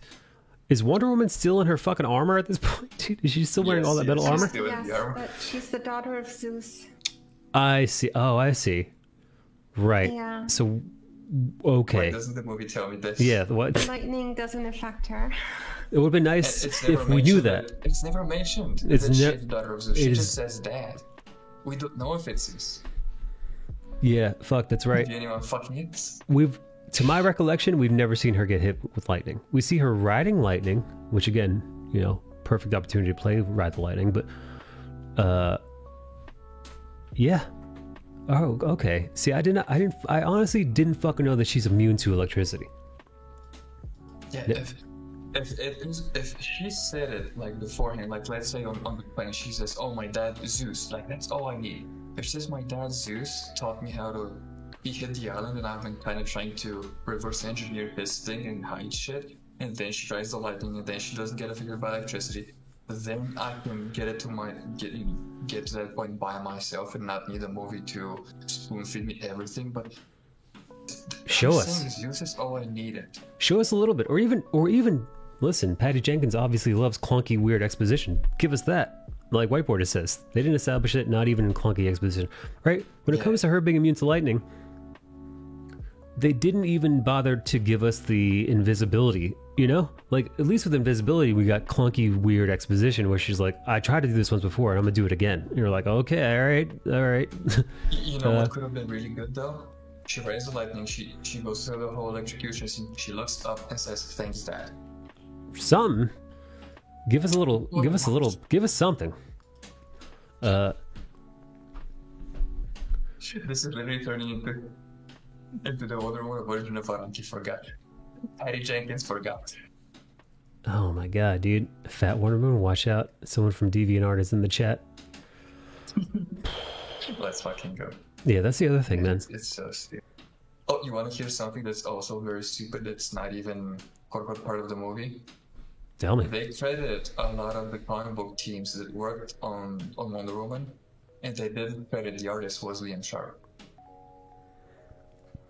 In the movie credits, his name doesn't appear, and we had to make a stink about it on Twitter, only for him to get noticed by Patty Jenkins. It was the little, oh, senpai noticed me. But it's so stupid that, like, how do you credit, like, the writer, the colorist, and everyone? You don't credit a fucking artist, DC? They didn't. This is turning into the We Fix Wonder Woman 1999 stream, 1984. Yeah. One thing that's interesting is Wonder Woman is doing all this super harrowing stuff, right? Like, she's reaching out to people with her lasso across the world via satellite dishes. So dumb. But she's doing this, right? She does this. So essentially the world knows of Wonder Woman to a certain degree. I'm assuming, unless everybody's mind was erased after that. But also she's saving people pretty publicly. That actually goes against the Wonder Woman that we meet in the Justice League and in the, you know, Batman v Superman. Yes, but also no. Batman says to Wonder Woman something like, you know, well, he says something like, at least I wasn't hiding away for a century, right? Something like that. Oh, yeah. Yeah. Alluding to her not being around for a fucking century. You know, what he's saying, that she's disappeared. But however, I would imagine that in the 60 years between, you know, Trevor dying and the 1984 movie, or whatever, however long it is, 50 some odd years, I'm imagining she's kept up doing the Wonder Woman thing, as we see. I'm assuming that over that, you know, over half a century of time, she's been doing this pretty regularly, considering that she's at a mall, you know, saving little girls and giving them winks and whatnot. Oh, but here's the thing. Here's how she actually protects her identity. She throws her tiara to destroy the canvas. Oh my god, that's right. I forgot about the Xena style tiara throw. She also winks, but she also says shh to the little girl. So You're right. Shushing the little girl. You're right. She shushed that little black girl. First off, how dare you shush a black person as a white person? But no, it wasn't to shush her. It's shut up. It was like, you know, it's our secret shush. Yeah, and you're right. In, I forgot about the tiara throw and the shush. She also says it when she saves the two kids in, was it Pakistan? Was it Afghanistan? Wherever she goes. Oh yeah, somewhere in the Middle East. Does she shush them too? She says it's our little secret. Oh, I see. Yeah, because we all know how well into- kids keep secrets. And grown adults who have seen her, by the way, about a few hundred of them at a public mall, saw her fighting bank robbers in her giant, ridiculous fucking outfit. Yeah, you also hear it on the newscast, you know, after the scenes, like, multiple eyewitnesses, and I'm like, yeah. Mm-hmm. But you know how she protects her identity with the last video. You can see that the screens are all bright yellow. She's using the lasso's light. She's not broadcasting her face. She's broadcasting the lasso's light of truth. Oh god. You know what? One of the things the movie actually got right was the use of other languages. They didn't use gibberish. They actually used proper language. Yeah, who gives a fuck though? I mean, I would have sacrificed. That was the only thing they got right. No, listen, that's awesome. That's grand. Personally, I wouldn't give a shit if they were talking jibber jabber and they actually got, you know, some real writing done, you know, some real dialogue. Made some choices that paid off. No one noticed the massive worldwide 1984 incident. Yeah, you know, Batman, you know, the world's greatest fucking detective, must have just forgot that at some point in the mid-'80s, the world was brought to the near brink of destruction universally because of some magic fucking genie lamp, crystal, whatever. Some Trump guy.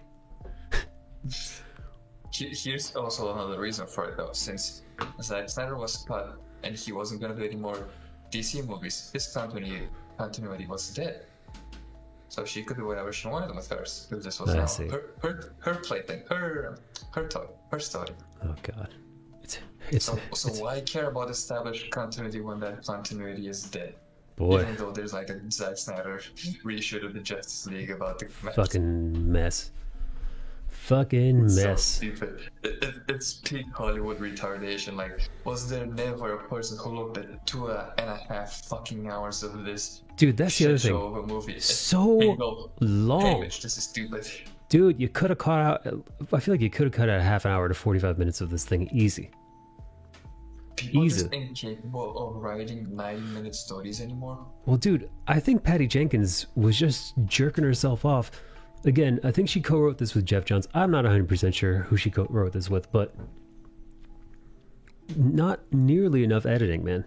Like, again, I heard somebody else say this, and I feel like this rings true. This is an excellent first draft. This is an excellent first draft. But Okay, she wrote it with Jeff Johns and Dave Callahan.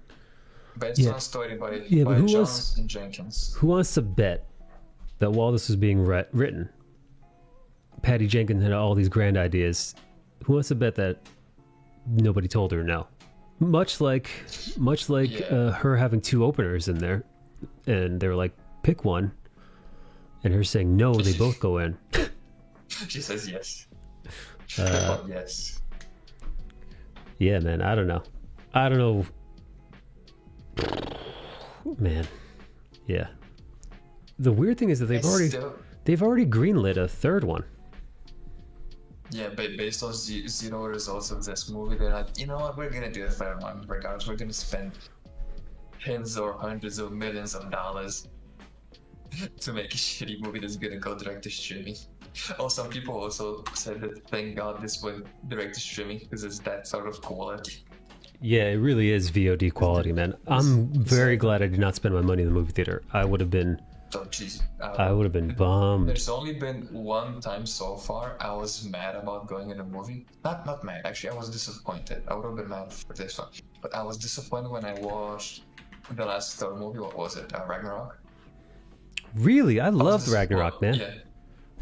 Dude, I thought Ragnarok was the best of the three movies by far. The second one was a train wreck. I didn't even watch the second one. Second one was I was garbage. expecting First one something was totally different based yeah. on the trailers, and I got something very Disney-fied and very stupid. But I would have been mad if I went to see this movie in the cinema on like 2.5 hours Wonder Woman, and if I hadn't seen any rumors or whatnot, I would have been like, oh, this is gonna be some epicness. This is gonna be some 300 level shit. Imagine going in with that expectation and watching the movie we got. Yeah, no, I think Ragnarok is Jesus dope, Christ. dude. First Thor is okay. First Thor is okay, forgettable. Nothing really remarkable happens. Not the worst movie. The second one by far is worse, I think, overall. Gers asks, do you think this hurts her position with the Star Wars movie? Fucking hope it does. Does it hurt her Or at position with least Star Wars? give I don't give know. her a team who will tell her no and who will edit her. Yeah.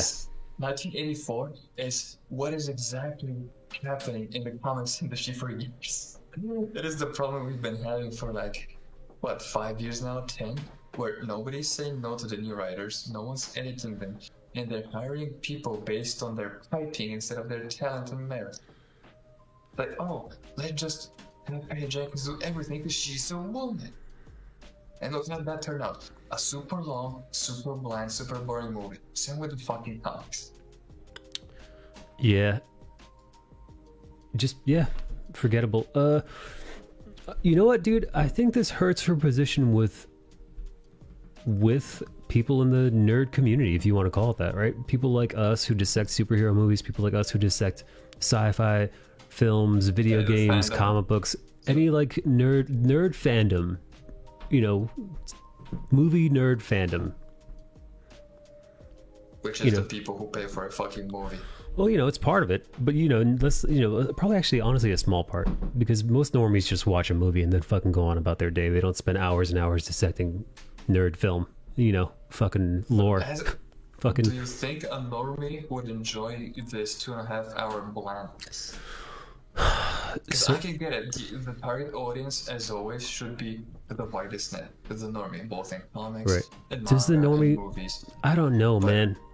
It's a Do you enjoy this as a normie? Hey, can you get a talking normie shit? Someone put out the normie thing. Ha! The normie steps. I think it's too much of a slow burn, and that's a too many great point. details you need to know from the comics for normies to enjoy. See, I think not only was the movie way too fucking long, but there was enough fucking action in it. How many action scenes do we get? We get The mall. God, can you even call the mall one a fucking action scene? It's so Yeah, that bland. one doesn't It's so count. that opener was so fucking terrible. I'm not counting either of those two openers for action. One is her running a fucking Yes, obstacle no. course, and the other one is The her. obstacle course isn't even fair. The other one is her like fucking barely moving around. Just like again, it's a bunch of like cutesy poo smiles and like let's fucking In fight that these guys at case, the mall. You get two. No, you get three. You get the first fight with Cheetah when she's still human. Okay. You get The caravan, the fucking. you get the caravan, which is another stupid way. They just casually cross paths with Max Lord in the movie. They don't go looking for him. They don't detect. They don't use clues or or whisper networks or whatever. They just randomly meet him on the fucking road. What the fuck movie? But yeah, that scene and then the final fight with Cheetah. So 3 in 2.5 hours. Fuck me, dude. Yeah, that's shit, dude. For a Wonder Woman film, that's complete shit. For a superhero movie, like even if you want to tell this character-driven love story, it's still a superhero story. So Right. you need to jerk off that fandom because that's the fandom you're Right. backing up. That's the fandom from where you're pulling all your resources. You gotta Or- pay the devil's due to or the source. The writer just has to be spectacular. So like, Oh yeah. it's forgivable. Like here, let's take the Joker. But the thing is, the Joker doesn't have superpowers. But this is like a super kind of like But gritty, noir-y, it's a deep dive into the character's lore, it's a mythos, deep- backstory, yeah, it's right? a deep dive. It's a character study. Yeah. But that's And not you this. get that from the start. You don't Yeah. get the expectation of Joker throwing out laughing gas and Right. and fucking Harley Quinn in the ass and all that shit. No, you it's don't just- get that. Although that'd be It's dope. just a man. Right. That It's would've a been broken just a man. going insane. Right. And we also never see her in full power either. She's supposed to be Superman's equal, and then she gets completely destroyed. She gets fucked up Multiple times. pretty easily, dude. She gets her ass handed to her by gets fucked Cheetah. up. She gets her. You're right. Of the 3 action scenes, in 2 out of 3 of them, she gets her asses handed to her, and in the third, I would say, she relatively quickly puts away Cheetah. Cheetah is barely a preliminary boss fight with the help of electricity and water, and not with the help of her armored suit, which was hyped up to, Which is and God damn it, the dude. emotional beat of her taking the suit is so often unearned because the suit is established as this legendary armor who was forged to save Zawada. And then she just goes and takes it. She's like, oh no, I can explain that too. Chris Pine tells her that the world needs you, and so in order to save the world, she goes and just takes the armor. She just puts it on. Like she doesn't tell you why. She doesn't tell you her feelings. She just Oh, come on. Chris Pine tells her that Zawara needs you, and she goes and takes it. Yeah, no, don't Dumb. make excuses for the movie. I'm not making excuses. I'm using Yeah, no, dude. different media to explain this dog shit. Don't even bother, man. My headcanon says Wonder Woman 1984 is a spin-off of the Mummy series and not a DC movie. I would have thought that because the first one had an amazing scene on the battlefield, they would have given us more of that. Oh yeah, dude, that fucking No Man's Land Medal of Honor run was fucking amazing. Yes. I was so hyped after the first movie. I wanted to hit the gym. Like, we got out of cinema. I went to watch it with my cousin. I was like, dude, let's go to the fucking gym. I don't care how much I gotta pay for like one training session. I'm fucking hyped. Let's fucking go. Yeah. No, too fucking long. Not nearly enough. Not nearly edited enough. barely any action for a fucking superhero action film. And the action was also bland. Yeah, it was. You know, we got a rom-com I don't with know- some I don't know loose what- action. I don't know what Gal Gadot needs, but her fighting movements still don't feel convincing to me. I don't know. That stuff doesn't. It didn't even that's- register. that's to There's me- so many other. Her There's so many acting was other. atrocious. There's so many other issues with this movie. That, The like action the could fight have been the stuff. saving grace. But, Yeah, you know, but and like, maybe dude, because even I'm a even if martial her artist action, and I dude, notice it, even if her action, even if the action scenes were fucking spectacular, you got 3 of them completely forgettable. I don't it could have know. been the one saving grace. Well, the Dark Universe by Warner also died. So, what do you think of Pablo? I think, dude, I think Pablo is the hero of the film, man. Oh yeah. Not Maxwell The Lord. dude got Pedro Pascal is the hero of oh, Pablo. It's Pedro, not Pablo. How dare you? It's Pedro. it's Pedro Pascal, and between him, you know, man, between the days of him as Oberyn, between the days of him as Mandalorian, and now seeing him as Maxwell Lord, this guy is fucking range, man, and he could really he was able to, he was given that shit drivel that Patty Jenkins calls a movie script, and he made it sing, right? Let's not forget, I didn't even see Narcos, but I'm assuming that he it's- knocks it out of the park without even looking at it. Pedro Pascal's Pedro dope. Pascal, the savior of nerd movies, of nerd movie franchises. God, man. Yeah, no, Pedro Pascal's Yeah, I dope. think could have He's worked a highlight. better. He carried the movie. He sells it. Yeah, he sells it fucking.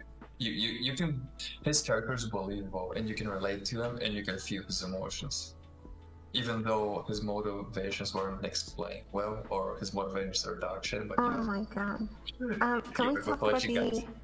the last scene with him when he was a child?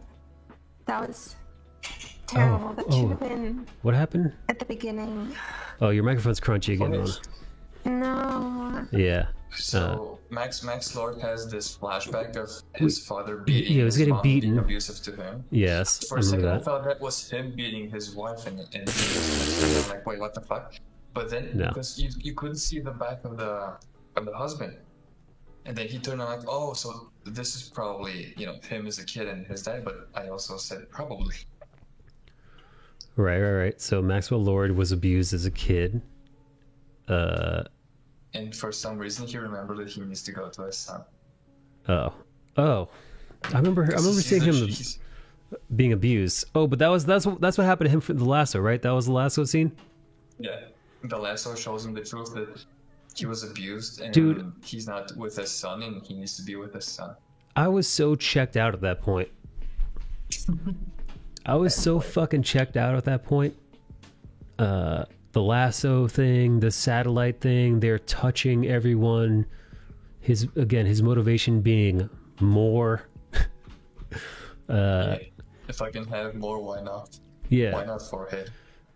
God, fucking. But yeah, by the time that rolls around, my eyes have rolled so far back. I'm taking a nap, and I remember him being beaten, and them doing a little flashback, and then I remember him being reunited with his son, which was actually a touching moment. Yeah, that was good. I thought that was sweet. That was probably the emotional moment that landed the most in the entire movie.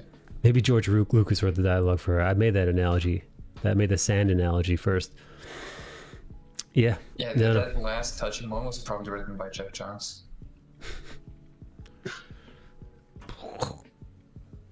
This movie was such a fucking shit show. Yuck. Let's see. This is anime levels of dumb. Holy damn. Not necessarily, because I had to use anime to explain the plot holes. That just shows you how dumb anime is. It just shows you how deep the plot holes are that I need to reach into other mediums in order to fill them. Suspension of disbelief is a little too high for me. As soon as Wonder Woman looks directly at the camera to implore us to look in our hearts, does she do that? Yeah, I can see that point. I don't remember which exact one was that, but when presented like this, that can Like, come on, this is stupid female bullshit. Why didn't they get fucking Stefan Sejic to help with this writing? Because that guy's very good at the emotional bullshit and and then character development. And then we're supposed to believe that people who literally wanted the world to end, megalomaniac dictators and businessmen and Wall Street guys and the whole lot. Guys who wish for fucking nukes. Right. The guys who are wishing for nuclear weapons for world domination, they fucking, oh my god, like the Grinch who fucking stole Christmas, their heart grew 2 sizes large that day because of Wonder Woman's They saw the satellite truth. lasso. They saw the truth. They saw the I have a truth. question What's up? about the nukes. So the US got like 1,000 nukes, and Russia launched their nukes. What happened to those nukes? They went away, Magic. so why Magic. did they disappear?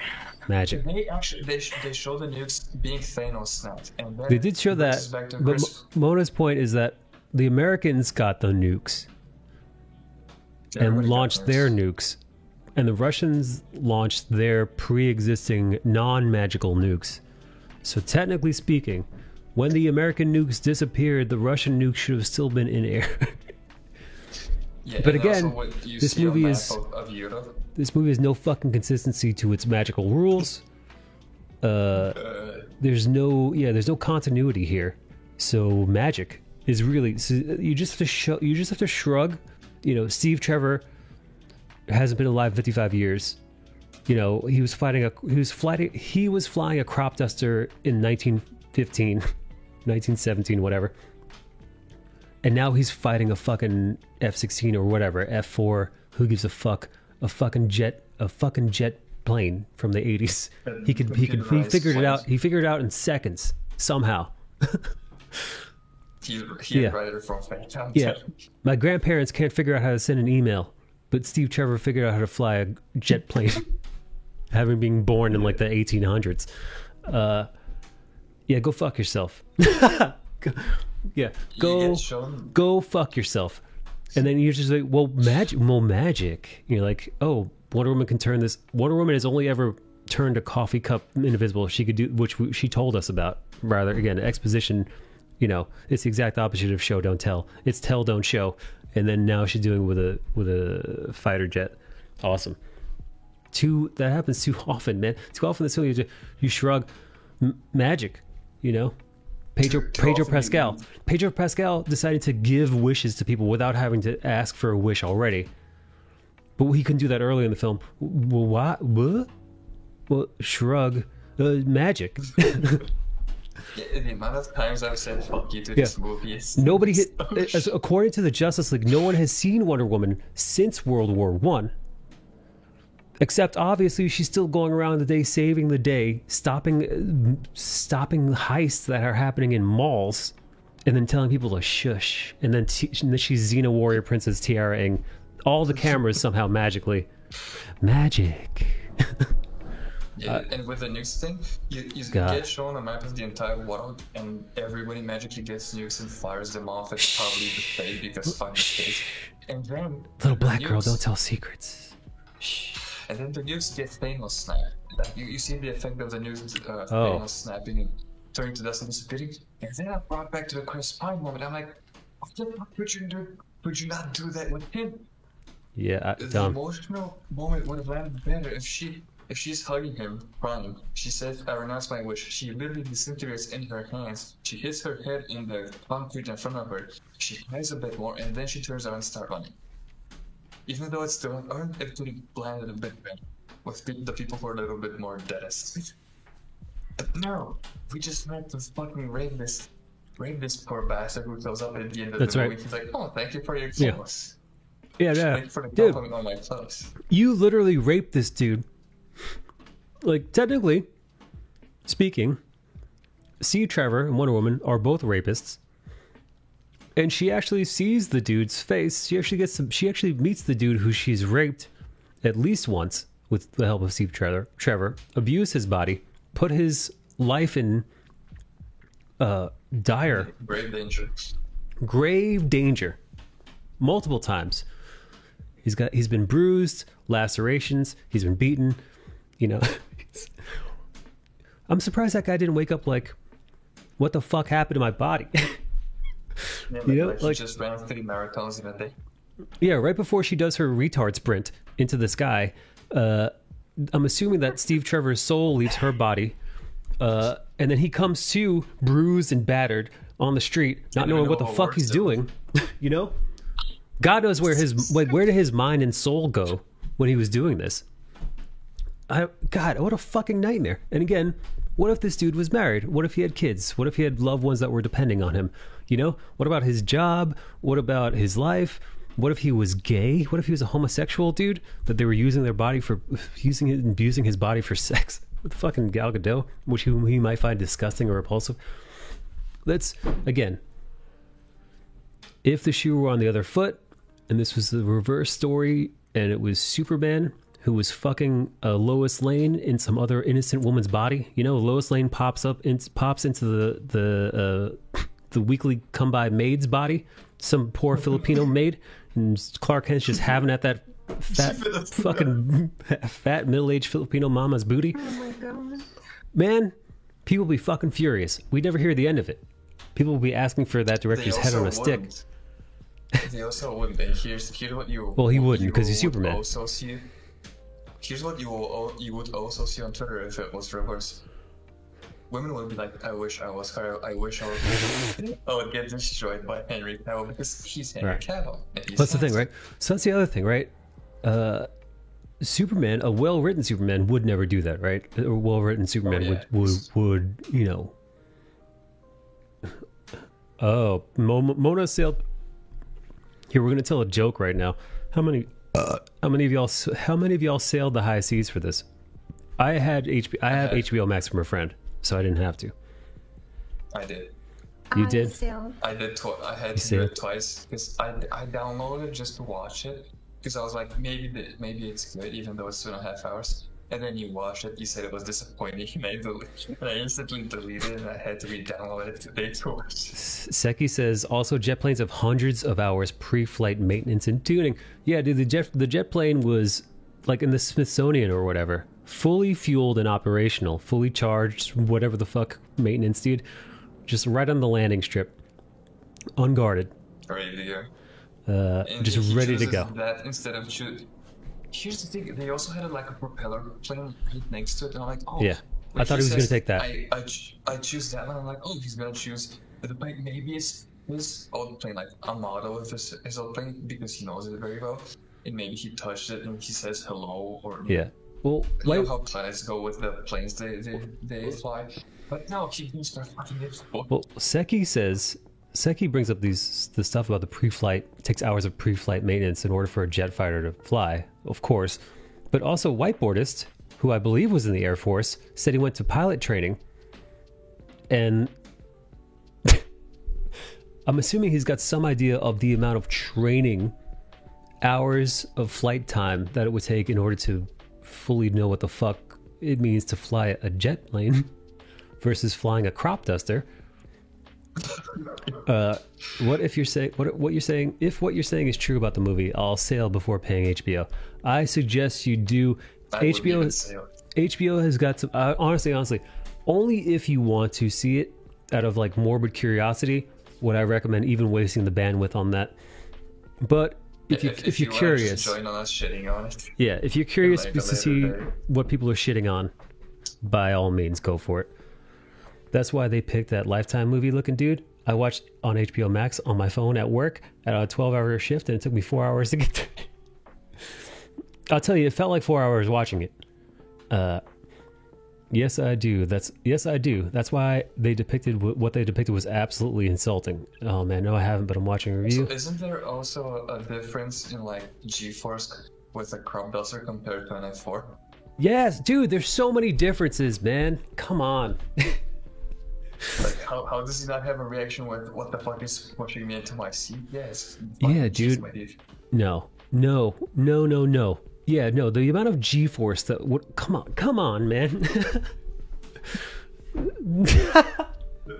Oh, I thought of the perfect the perfect. Like, what about like landing? That motherfucker had to land at some point too, right? How the fuck did he figure that out? No, No? because she landed it for him. She just went out and picked it. She just grabbed it from the air. Magic. I don't So fucking interesting know. fact, an F4 can reach up to 9 Gs. Oh my god, dude, you start blacking out at some point, right? Regular person would black out in 6 G. Yeah, dude, you have to be trained. They put you in one of those centrifugal force spinners, and they teach you how to breathe. Pilots have to breathe a certain way in order to stay conscious. When your body is under that amount of G-force, you have to breathe. You have to breathe a very certain way to make sure the air is make sure the fucking oxygen is reaching your brain in order that you don't pass out. Pilots, only the best of the best are able to do this, and only the best of the best train to do this, dude. Steve Trevor should have gotten that jet plane, and he should have flown them right into the fucking Atlantic Ocean. They were also in a hurry, so you can bet your ass they went full speed. And to Bortus's point, they didn't even have G-suits on. Oh man, my parents can send an email and Steve Trevor can fly an F4. I forgot I said that. So stupid. Even to train crossover from one to a jet to another is months of training. They didn't even have they didn't even have G-suits on, right? I hated G-force training. Yeah, no, dude. Fuck God, I can't imagine. I would love to see the reaction of somebody like Whiteboardist. Like a real pilot, dude. A real Air Force, a real fucking pilot, dude. I would love to see that reaction. During the movie. Like, I know the best way to surmise Wonder Woman's character of not being able to move on from Steve Trevor is literal post from women posting their L's online. Yeah, dude, this is the reaction I imagine in my head from a pilot or anybody who knows anything about planes whatsoever. Watching Wonder Woman, watching Steve Trevor fucking do that shit. Where the fuck? Oh. Wrong screen. You guys are seeing my... Spotify. Y'all seeing my Spotify. Why do you have Justin Bieber on your Spotify? No, I fucking don't, you fucking liar. Oh, that's I see Justin Bieber. Oh, that's Spotify. That's Spotify shilling, dude. That's Hide an announcements. Get the fuck out of here. No, I'm just Fucking never. I'm just messing with you. Fucking never. Yeah, no. This is the reaction, This dude. is pilots. This is what I imagine a pilot doing. A real pilot or somebody who's gone through pilot training. Right when they fucking see that Wonder Woman scene. When Steve Trevor gets in a cockpit, he's like, "I just get it." Whatever the fuck he says. He does say something like that, right? Once you know how to fly, you know how to fly. Something along this those lines. isn't fucking riding a bicycle. This isn't going from your no gear bike to like a 21 gear bike. Whiteboardist who's gone through pilot training. That in the Air Force. That was my reaction to that scene. As it should be. So absurd. The video I just posted is of a weatherman passing out because of G-force in a propeller plane. Oh my god, in a propeller plane? Now imagine someone who's been dead for like 7 years and has been walking there for like what, a week, month, and he has to get on an F4. Yeah, a guy breaking like, fucking whatever, Mach 2, fucking F4 for the first time. Eat my nuts. That alone is enough to just make this movie laughable. Not even paired with the other shit. Oof. All right, so what would you guys give? Do we miss anything? Bad acting, check. I will say though, Chris Pine, Gal Gadot, and Pedro Pascal, they did their best. Fucking Pedro Pascal carried his ass off. Pedro Pascal did better than his best. Pedro Pascal, he should have bad knees buckling from the weight of this film and the weight of the entire Star Wars universe on his back. Pedro Pascal is fucking Atlas holding up the world of Star Wars nerddom on his back. Pedro Pascal is the Atlas of all nerddom. Maria, nice name change, Maria. So bottom line, once the plane were started up, even though it shouldn't be operational at a museum or fueled and charged and everything else, he could probably fly it fine, but he'd have to figure out how to fly it, right? And not to mention Seki saying that fighter jets take hours of prep time in order to fly. Hey man, they gotta figure out the right switch to flip and the right button to press, and that's how you fly a plane, right? Yeah, I wonder what member of the museum staff is keeping all these planes serviceable at the Smithsonian or whatever. It's Donald Trump. Secretly, Donald Trump is working at that museum. Keeps the planes ready for the here's a little known fact about museums. They keep everything in working order. The weapons, the lot. Yeah, any kind of artillery you see at a museum, still functional, still alive. And loaded. And loaded and ready for anybody to just get a hold of. Yeah, the third generation of AKs you can see in the museum. That thing is fucking lubricated and ready to roll. Yeah, all the swords are torn off. Yeah, the swords are all sharp. They're all sharpened. They're ready to go. Sharpened, oiled, everything. Yeah, they're just prepped. So stupid. Oh man, dude. God damn. Oh man. So this is the reaction and for the Spotify shilling. Wait, damn JP, what are you talking about? Oh, Spotify? Oh, the Spotify shilling? Yeah, no, Spotify is constantly trying to fucking send me trash stuff. Spotify is... You just saw them trying to shill for Justin Bieber to me. Miley Cyrus. Ariana Grande, they've tried to fucking force me to listen to. Never. Fucking never. I'll throw my fucking desktop out of a window before I listen to any of those people. Tons of maintenance and prep. Oh god, I don't like it. He even named off a few things he was turning on. One of them was a computer system that didn't exist in World War One. Oh my god, damn it, dude. Yeah, dude. Stupid. Yeah, maybe in the next one, Steve Trevor will show up in the '90s and start teaching us how to build computers, dude. He's gonna show up in the '90s with a fucking iPhone. Yeah, fucking asshole, man. Oh god. He's gonna teach Totem Fully how to draw. I can't imagine going to a museum without the thrill of knowing the danger each artifact possesses. Yes, every one, dude. Every one, dude. Rest in peace. Yeah, rest in peace, MF Doom. Rest in peace, dude. Tidal and Apple Music shill worse than trash. Steve Trevor's guide to Instagram. Computers in World War One, dude. Ugh. God, I want to. Steve Trevor's gonna wake up today. He's gonna reach Twitch partnership. He's gonna have 2,000 viewers, and he's gonna teach you how to do it in a month. Fucking god damn it, man. Why? So Why? I posted 2 links for 2 separate images of what a pilot would Oh my see. god. Now Hold imagine going from that to the F4. Oh my god! Woo! Lord. All right, hang on. Check this out, guys. Check this out. If you want to understand why Whiteboardist was making this face while watching the fucking, Whiteboardist again, Air Force for like 10 years, actually had real pilot training. He saw a man who operated this, figure out how to operate this, no problema. Again, 50 plus years ago, he was flying this bad boy. And then he got in a cockpit and said, you know what? Fucking flying is flying. She's actually the right reply from Flying. There's Hey. no other explanation. Steve, do you know how to fly this thing? Pfft. Baby, I'm trained. I know exactly what I'm doing.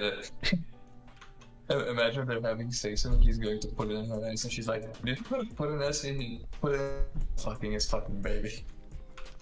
Oh my god, man. So stupid. All right, no, so the thing is, I think I saw Will Smith do the same thing in Independence Day. Oh, when he was flying an alien ship? Probably, but the thing is, that movie is so fun and goofy and silly and good that you kind of let it slide a little bit. Sorry, Bill, I realized I wasn't showing you. Like you could. It's an action comedy of sorts. Yeah. So you get it, Right. but he this punches an movie alien in the doesn't face and know says, what "Welcome it to Earth." Like, is. Yeah. It's a little goofy, it's silly, and you could say this is a superhero movie too. But maybe if the movie wasn't so poor everywhere else, you could say, hey, that's a little nitpicky. But it's not just the jet thing. It's the jet thing paired with every other thing, you know? The lack of, you know, again, the villain's backstory or his motivation, which again, writing 101, a villain's motivation, their need, right? Or their fear, what's driving them, their driving force is like the character key. It's the fucking first building block of a character. What is driving them? What are their flaws? What are their wants? What are their desires? Why are they doing this thing? And Pedro Pascal's reason behind this whole thing was more. Life is good, but it could be, but it could be better? It could be better. The only good thing we got from that movie is this fucking meme. Yeah. It. So it's like, well, that sucks. And let's see, I'll give you three character examples who are characters that Marvel has done phenomenally with, I would say. Loki, right? Loki starts off Thor's brother. He's living in his brother's shadow. He is jealous. He's relatable, right? It's not that Loki is just bad for the sake of being bad. He's not versus like piss poor characters like Ronan the Accuser, right? Or Ultron, where it's just like, oh, world domination, or this, blah, blah, blah, blah. Right? Loki wants to best Thor because he's adopted and is living in his shadow, and he's an Odinson, but he's not. He's resentful and petty, and he's let the worst parts of his humanity kind of take control of him, right? All right, Loki, relatable, we get it. Moving on, another great character. Killmonger in the Black Panther. Killmonger, ousted from his people, ousted from Wakanda, you know, essentially an heir to the throne of Wakanda, left to kind of rot in the States, right? Forgotten, whose father was kind of unceremoniously killed at the hands of the king, right? So it's like, it's Shakespearean, right? And also Killmonger, resentful of the Black Panther, resentful that Wakanda has turned its back on its people, on other African nations, right? It's kind of just like, whereas other people have suffered, Wakanda has prospered, right? And that story reflects Killmonger's own story. All right, awesome. Killmonger actually makes some points. The fucking Thanos, dude. We spent a whole endgame. We learned what Thanos is. Now, you disagree with him. He's a fucking megalomaniac. But at the very least, you understand where Thanos is coming from. They explain his motivation. They explain his reasons, almost so that you could almost relate to the character. You know, even the fucking Joker, right? You can't relate to him because he's a complete psychopath, but at least you understand the steps that made him that way, right? You understand what broke him down. But Pedro Pascal, yeah, in a certain way you do. You kind of feel for all these characters. At one point in the movie, you sympathize with these characters, even if it's fleeting. Pedro Pascal, you feel touched at the very end where he's with his son. But that's where that ends. You know? You see that moment, but anything prior to that moment, Pedro Pascal is a cartoon character. And his motivation is more. Give me more. It's like, well, why? Why? What? Patty Jenkins is the Steve Trevor of movies. She went, hey, I want to do everything on Wonder Woman. And what did Maxwell Lord? You've only directed before. She's like, movies, making movies, and making movies. What did Maxwell Lord lose when he did his witch? He almost lost his child, almost, barely. And he was losing his health. But even he was losing his health, he was able to wish away because magic. he moved hold it. Fucking cheese the games. Dude, even the fact of him being like becoming the stone is essentially, it's pretty much him saying, "I wish for more wishes." You know. Yeah. Am I the only one who thought the stone looked like a fucking rabbit, dude? Yes, it's just you, dude. You're the only person who thought that. 100%. Maybe because I listened to the Drinker's review and he said that it looks very phallic. I'm like, wait, it not only does it look phallic, it looks like a fucking rabbit, dude. I related to the Joker doing some parts of the film. Well, a lot of the film is a scathing critique on humanity and the system and how so many people fall through the cracks. Now, once the Joker becomes a raving psychopathic killer, obviously you stop. You stop. That's where the sympathy usually stops, right? But prior to that, his story isn't dissimilar to actual human people who really do suffer at the hands of the system, right?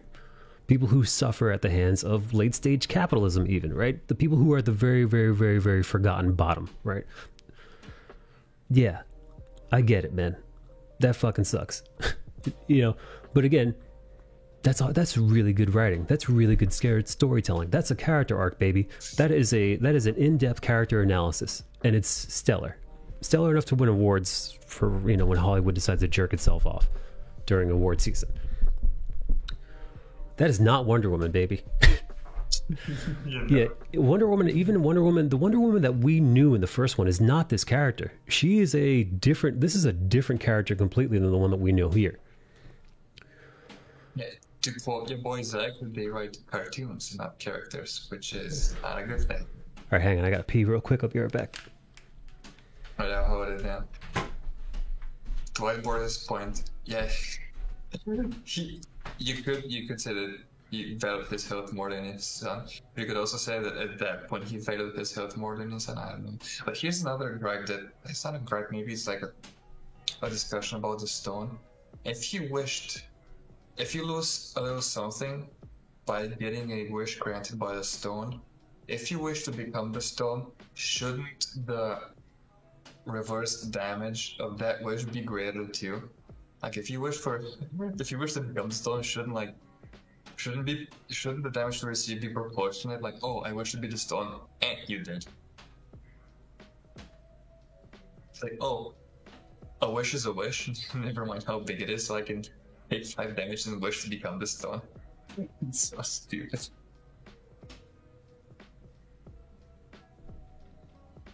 You look like Palpatine. Yeah, no, right? This fucking thing that doesn't adhere to its own mechanics.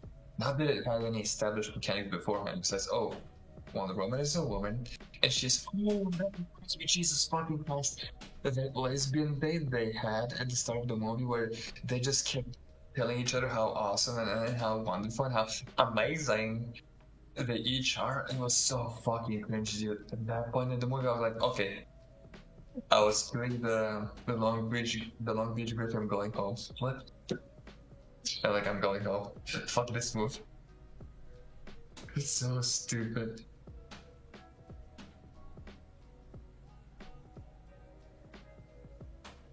And I'll always have the gripe of Gal Gadot not looking athletic enough to be an Amazon. Oh my god, that was so reminds. When she loses her powers, it also looks like she's losing her combat ability. Like, even if Cheetah is physically stronger than her, Wonder Woman is supposed to be an Amazon warrior with hundreds, if not thousands of years of combat experience and training. She should be able to whoop her ass even if she had little to no strength. Like, combat, fucking fighting experience means nothing in this goddamn movie. Whether you have none or you're supposed to have all the experience, it doesn't fucking matter.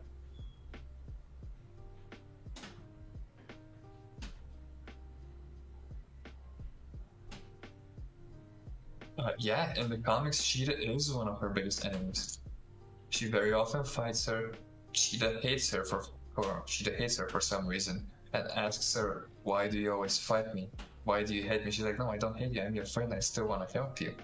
Like, after the whole Leon Sharp debacle where he didn't get credit in the movie, fucking stupid ass corporate comics.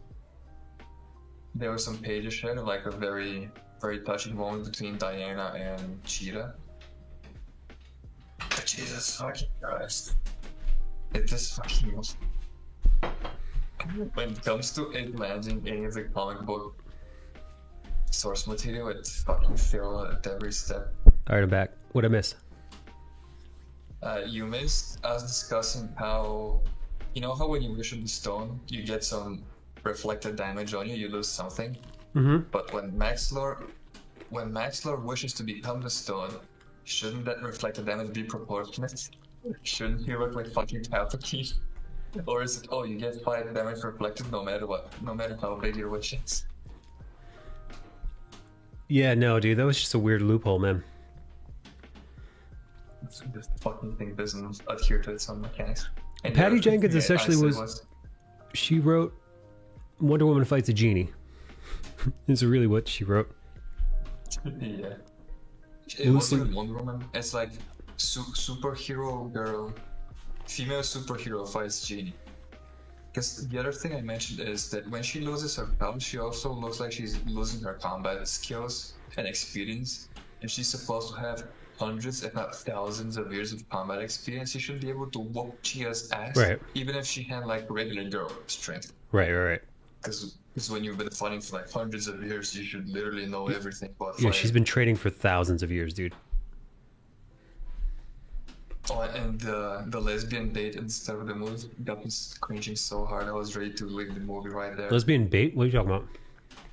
When they're like at the cafe having early dinner and they just keep telling each other, "You're amazing, you're awesome." Wait. What happens in the movie? At the start of the movie, Yes. they Obstacle they course. meet. Yeah. No, the office start when we meet Cheetah. Oh, They okay. meet. Yeah, they meet. When they go to they meet and then they talk in the room with the artifacts and then they go to early dinner. Mm-hmm. And that whole dinner is of them telling each other how amazing they are. And Diana says, "Oh, you're so personable. You're so human or whatever." I'm like, nothing of what I heard from this bitch is personable or endearing. It's. What was even the dialogue- what was Alistair's wish? I couldn't hear it. He touched Max Lord's thigh and said goodness or something stupid.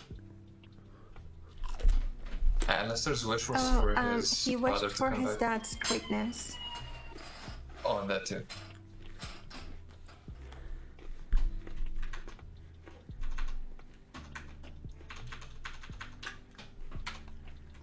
And when he was broadcasting, he also wished that his dad were here because people were invading his office for some reason. We didn't understand why. You know, maybe because it was just Antifa doing their thing.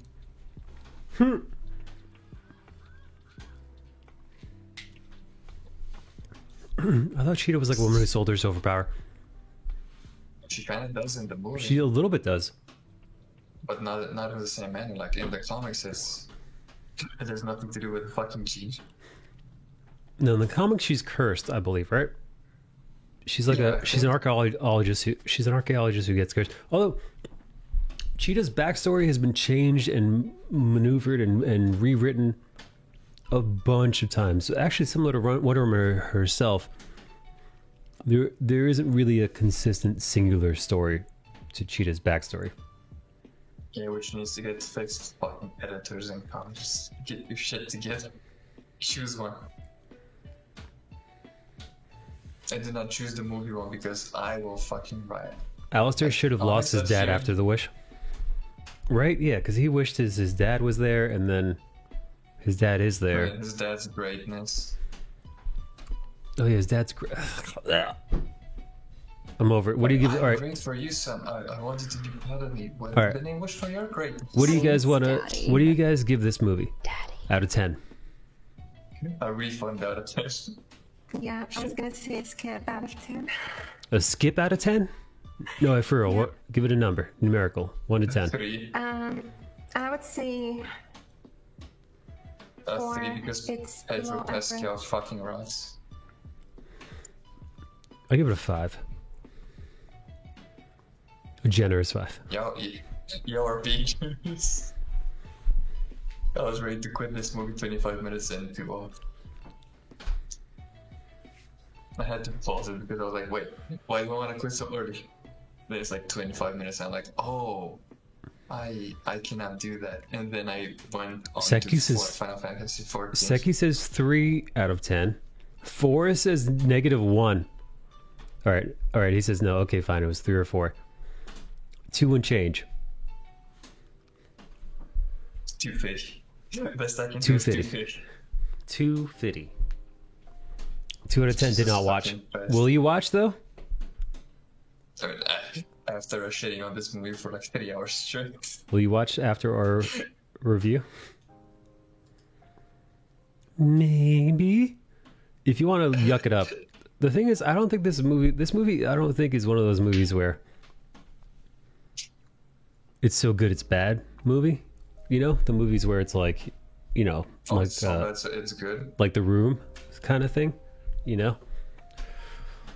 High mark that I don't think it's that level of bad that it's entertainingly bad. I think it's just bland and boring and way too long and not edited enough. And this is just a first draft script. Yeah, this is first draft of movies. It is still watchable. It's not unwatchable. That's true. It's below average. Yes. To some people, it might even be a 6 to you if you love you know, this genre of film and don't have many You really hang-ups. love the actors, which, you know, I know Yeah. people who watch movies because the X actor is there. Right. They just want to watch X actor do their thing because they love them and they're And the other like thing Pedro is, Pascal. the other thing to consider is movies are completely fucking subjective. For example, I enjoyed Batman v Superman, even though it I was did a too. complete fucking dumpster fire. I enjoyed Justice League. Right, which was even fucking worse. So, at the end of the day, at the end of the day, you're gonna like what you're gonna like. So if you like Gal Gadot, if you like Wonder Woman, and you just want to see her doing her thing on screen, there are some nice parts of the film. But if you're hung up on, well, writing, dialogue, plot holes, character development, character reasoning, logic, it might irk you. Some of these things might irk you, but maybe because my expectations were higher, because I enjoyed the first movie so much, despite the ending being, you know, the ending being its biggest drawback, but enjoying the rest of it as much as I did, my expectations were higher. I expected more from this film, so that's why I was disappointed seeing it. Should I see it? John, honestly, man, I don't know how much you care. John is not gonna like it. I don't know how much you care. I don't know how much you care for superhero movies. If you want to watch it just to say you watched it, sure. But dude, no, John, honestly, me knowing what your time is like, John works on his. You can ask for a refund. John works on Urban Animal like 16 hours a day, 6 days a week. His leisure time is in short supply. I can't in good faith, Juan Amor. In good faith, I can't suggest you watch this film, knowing how limited your time is. There is so many better things for you to be doing. Playing Cyberpunk, playing, I don't know, Playing with your wife. playing with your wife. And also, since John is a storyteller, these things are going to jump out at him. Yeah, He will not be able to just Yeah, gloss John. them over. John- He will notice everything. John does like and he will co-write. devote- Yeah, you're so big today. John does co-write Wow, Urban I didn't Animal. know this was gonna be so big. He's No, like the yes. hero in it. Go watch Soul. I just watched Soul. Oh, I'll just watch Soul. Definitely watch Soul. I don't know. I haven't watched Tenet yet. Do you guys like Tenet? I haven't seen it. I heard it was I haven't heady. watched neither of the two. Scully B. Yo, hey, did you talk about Wonder Woman already? Yeah, we did. We've been roasting it for 3.5 hours. Oh man, Yeah, we hit everything, You can dude. still chime in. I want to hear what you want to say. what's that? I want to hear what you want to say. I'd be glad to go for another hour roasting. Just you.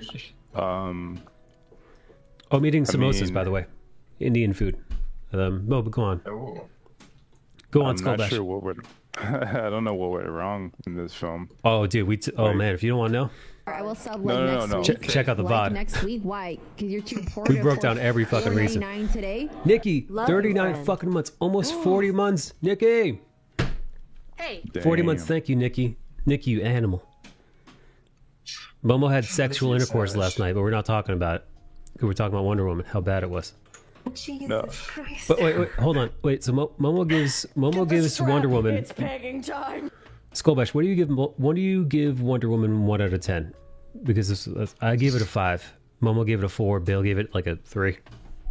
With the, yeah. Probably like a 1.5 or 2 or Damn. something.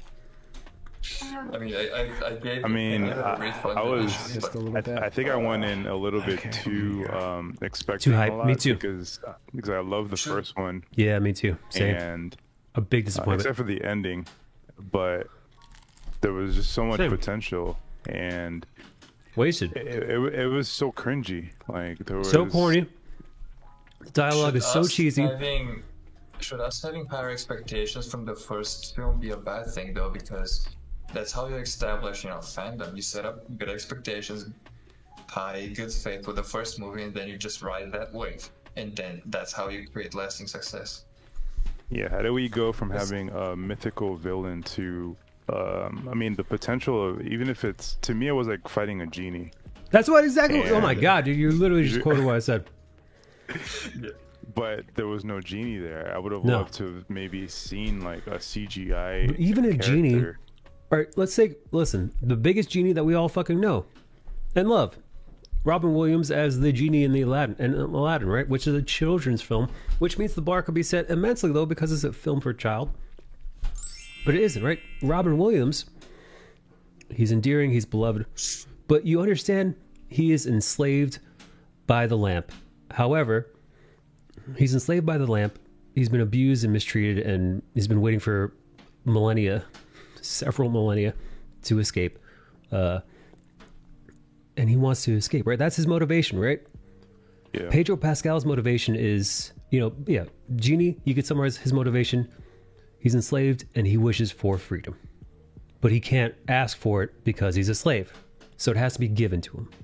But people are I shit. thought- But all right, Skolbesh, what did you think Pedro Pascal's motivation was? Okay, so from the way the movie started, which I actually enjoyed that portion of young Diana, Yeah, that was going fine. into like those Olympics. And I If- thought they hinted to the warrior with the gold armor. I thought she was going to be like a villain where Pedro Pascal was going to be able to control her. Oh, that know would have what I been mean? fucking cool. That's where my Versus mind the was armor going. being meaningless. Exactly. So, since he's been researching all this stuff, maybe he did figure out where the Amazon That's lived. the other thing. They only touch on this so briefly. Pedro Pascal has researched, figured out, deciphered, and ultimately decided to use the genie lamp, if you want to call it that, the dream crystal, whatever the fuck they name it. He knows about all this stuff. They never explain it. They never break down why or how or who he is. All you get from Pedro Pascal is life is good, but it could be better. Or him saying that, there's always more, right? Right. And that's it. Oh. Like that's his A lot of motivation. unexplained things. Also, like the So body many. snatching. Yeah, we talked about that why too. Body snatch. Rape. Or why not have? It's like- rape, dude. They raped that poor dude. I don't know about rape. I'm calling it but rape, man. It's just like a. They used his plot body. device to me. They used his body for sex without his consent while he wasn't in it. have to put this sign up so they won't molest me. I don't think he'd mind though. Right, but again, Yeah, we don't know good, that, though, dude. He having could have been her- gay. Yeah. He could have been, he could have been in a True. relationship, dude.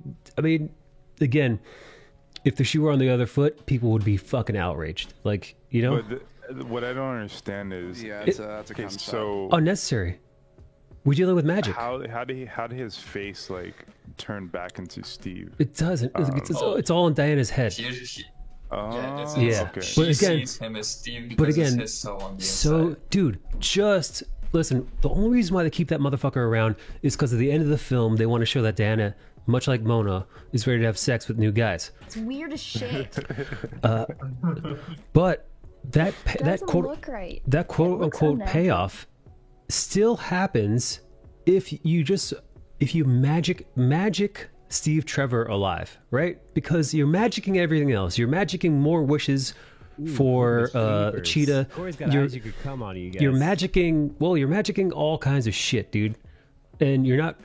Patty Jenkins isn't obeying any of her own fucking rules. Pedro Pascal is wishing for more wishes. Whatever. Just magic up a Steve Trevor. There's no reason why you couldn't have. You avoid the whole body snatching, sexual assault thing. And at the very end, you could still have her kind of flirting with a handsome dude at the end of the movie, and we would all understand. We would all get that she's ready to move on. that's all. That's you know, it's all you need.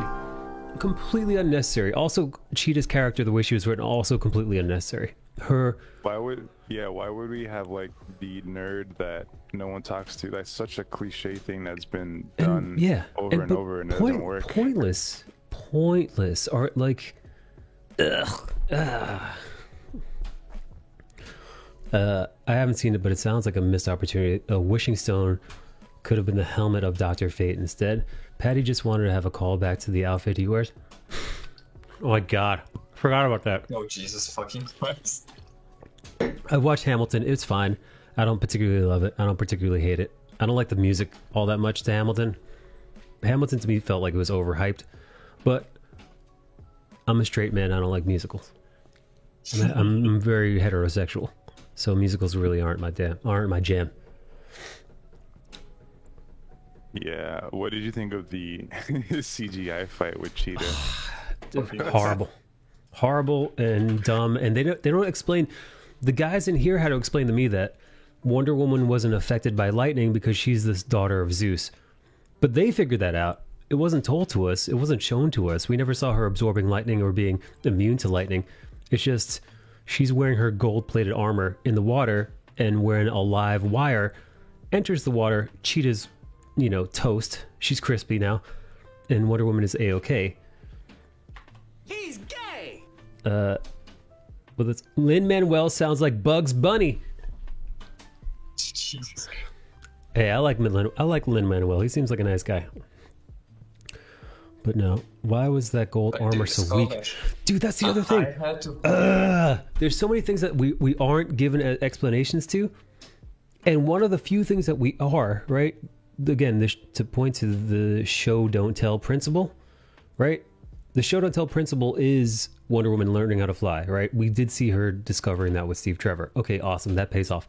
The gold armor is one where it's not told to us. It's like, well, it is told to us, but we actually see this battle occur between this gold-clad warrior fighting a herd of dudes to help other Amazonians escape the Themyscira. She gives her life, right? This gold-plated armor is the strongest armor, blah, blah, blah, blah, blah. Only to then turn around and see that armor crumple like aluminum foil. And then she throws it off. She wears it for like all of 30 seconds.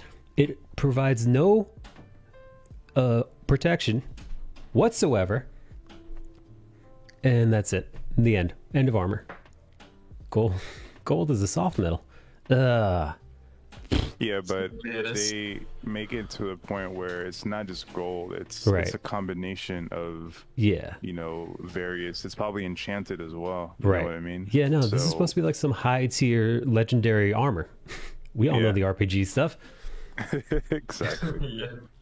Dude, Skullbash, I had to pull anime references in order to mental gymnastics explain the plot holes. The mental, Dude, the only way we can explain how Steve Trevor can fly in F4 after being dead for 6 years is that he is the Rider class from the Fate series. Skullbash, check this out. Oh my god. Skullbash, check this out.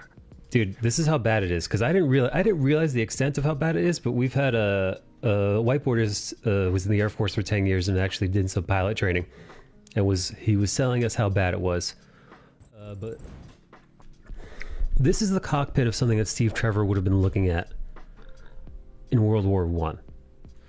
And this is literally the cockpit of a jet plane. Steve Trevor has not been alive since the time of this style of plane. And he hopped into this bad boy, no problemo, and figured it all out and got right to it. Well, so this is probably stretching. Going back to what Steve said, this is a body of an engineer. Maybe he has some like knowledge like in the body. That person's probably like maybe a pilot engineer or something like that. I see what you're saying. So you're speculating that Steve, that's a stretch, but all right, Skullbash's hypothesis, which is fair, is that the body in which he is inhabiting, again, against this person's consent, which, by the way, where did this guy's soul go? I'm thinking it might be a Get Out situation where this dude is literally like trapped in a mental prison, like fucking Ms. Marvel trapped in Rogue's head. But then that wouldn't make sense because when he meets Wonder Woman, his rapist, when he confronts her at the end of the movie, he's not like, oh my god, it's all coming back to me. You fucking jeopardized my life. You had me fighting in Afghanistan for no reason. What the fuck did you do to me? You know? His reaction is just like, hey baby, Merry Christmas. You know, look at my cool 80s outfit. So like, you know, I take that back. I guess he just died. I guess they just killed him while Steve was in his body. He's also what? Here's also proof how John Moore is not gonna like this movie. He's gonna get angry. That he pointed out that if he can reach into this guy's body, I don't know if it's going to be his body or mine. He doesn't know about engineering. Pull out knowledge. If he can reach out and pull out knowledge for engineering and flying a plane, what the fuck could you not pull out knowledge to know what a fucking trash can is? Oh shit, dude, that's right. Fair. Yeah. Or how to ride an escalator. Right? If the body has knowledge, how does he not know what a trash can is? Only if that man was a goddamn engineer on that exact plane made in the 1950s, by the way, he still wouldn't be able to fly that plane. I thought Steve Trevor took over the body of a dead guy in that last scene. Sorry for always making it sexual, but does he have memories of previous... Right?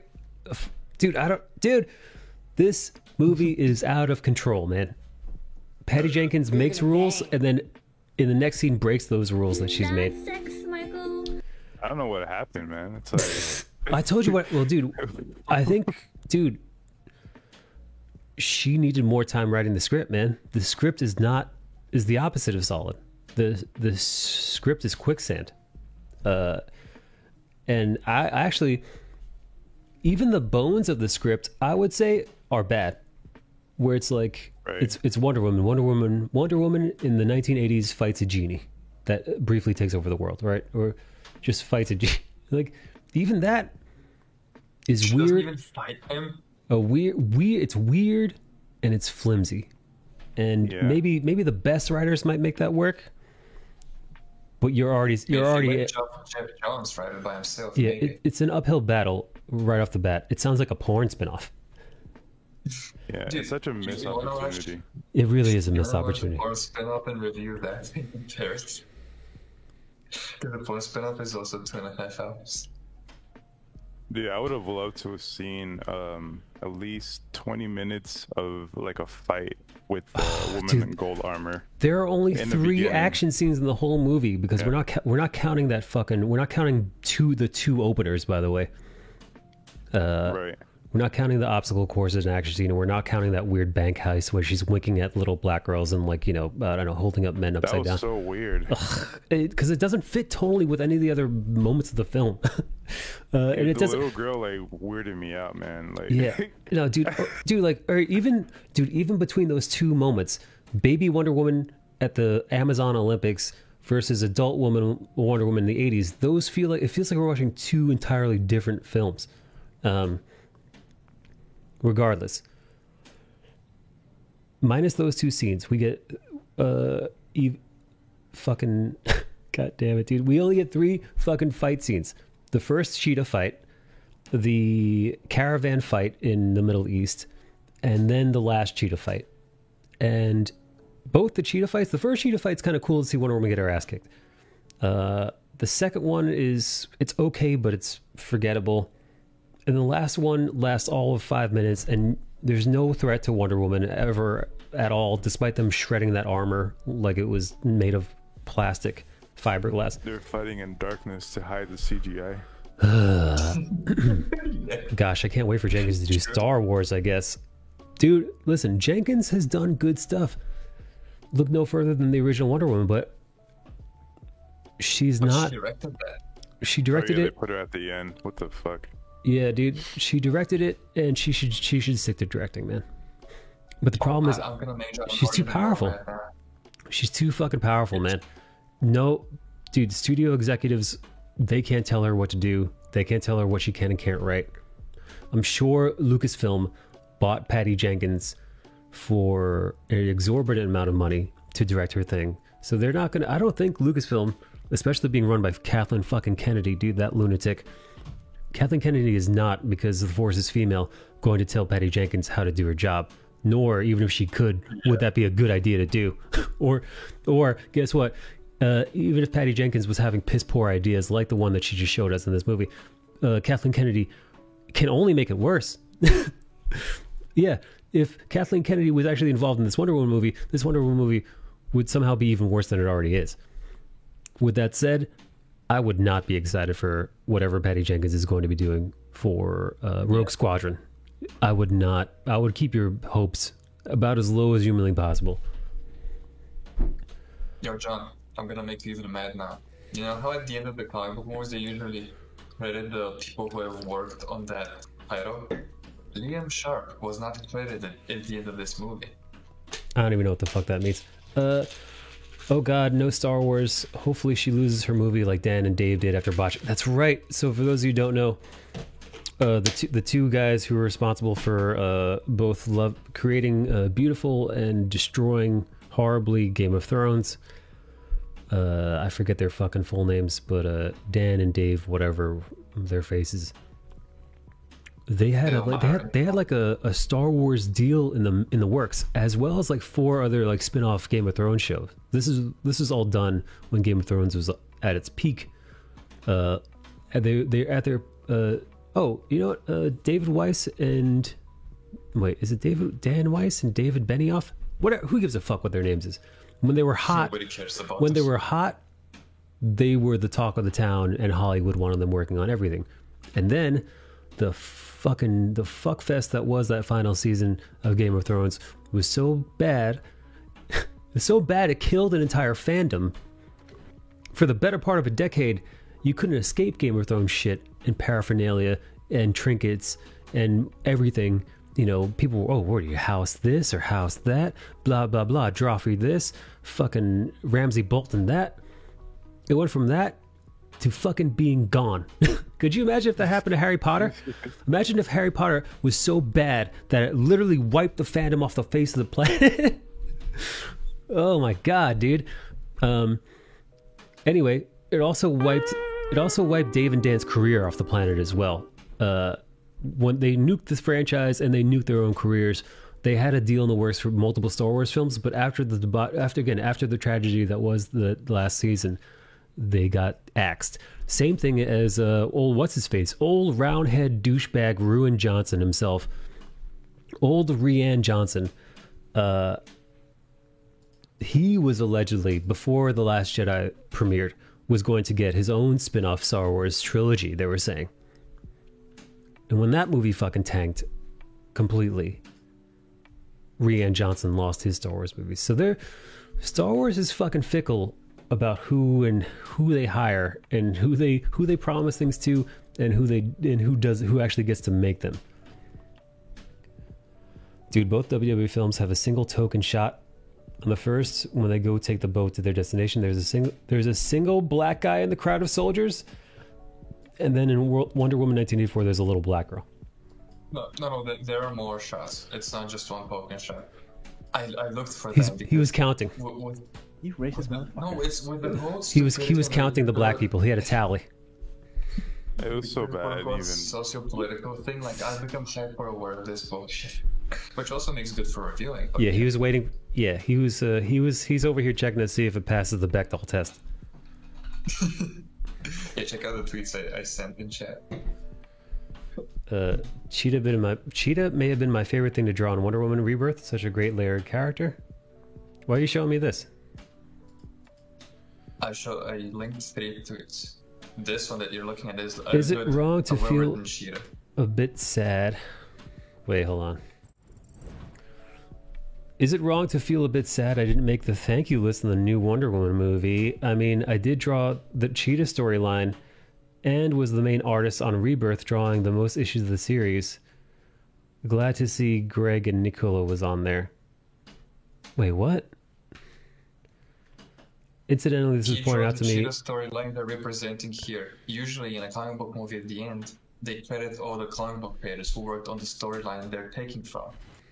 They did not credit Liam, who was the main artist. I just discovered your name wasn't in the thank yous. No idea how it felt as if you were in the original list.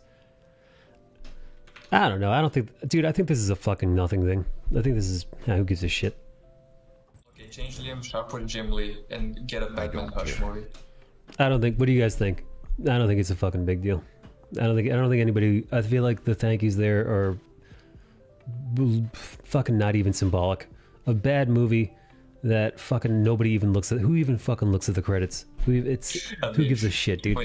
Dude, the fucking janitor was probably credited on that thing. Who gives a fuck, man? I mean, dude. I'm here to tell you right now.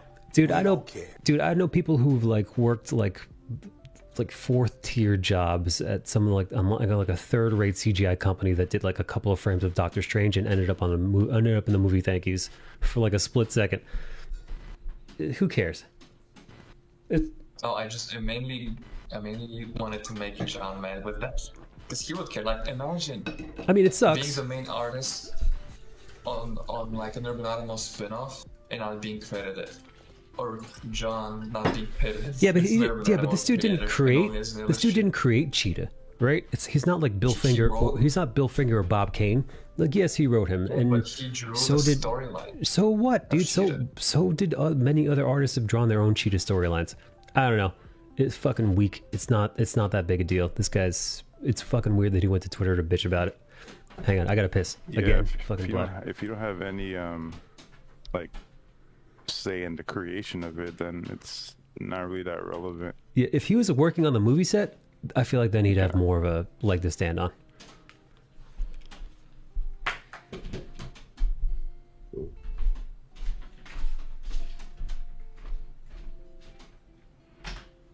Hey John, you should watch Wonder Woman. Think you'll like it. Oh, I would love to get on a podcast with John after watching Wonder Woman. Hear his little Filipino voice boiling with rage. Hey his Momo. Straightening out from all the anger. Yeah. Momo, are you watching The Expanse? Is the new season out? Yes. Okay, bye. Yeah, it's 5 episodes in. I'm kidding. I haven't seen it yet, but it's on my list. It's really good. And they're doing it weekly. I'm like dying. I can't wait. Oh my god. You got I think I'm gonna wait until the season is over, and then I'm just gonna binge it.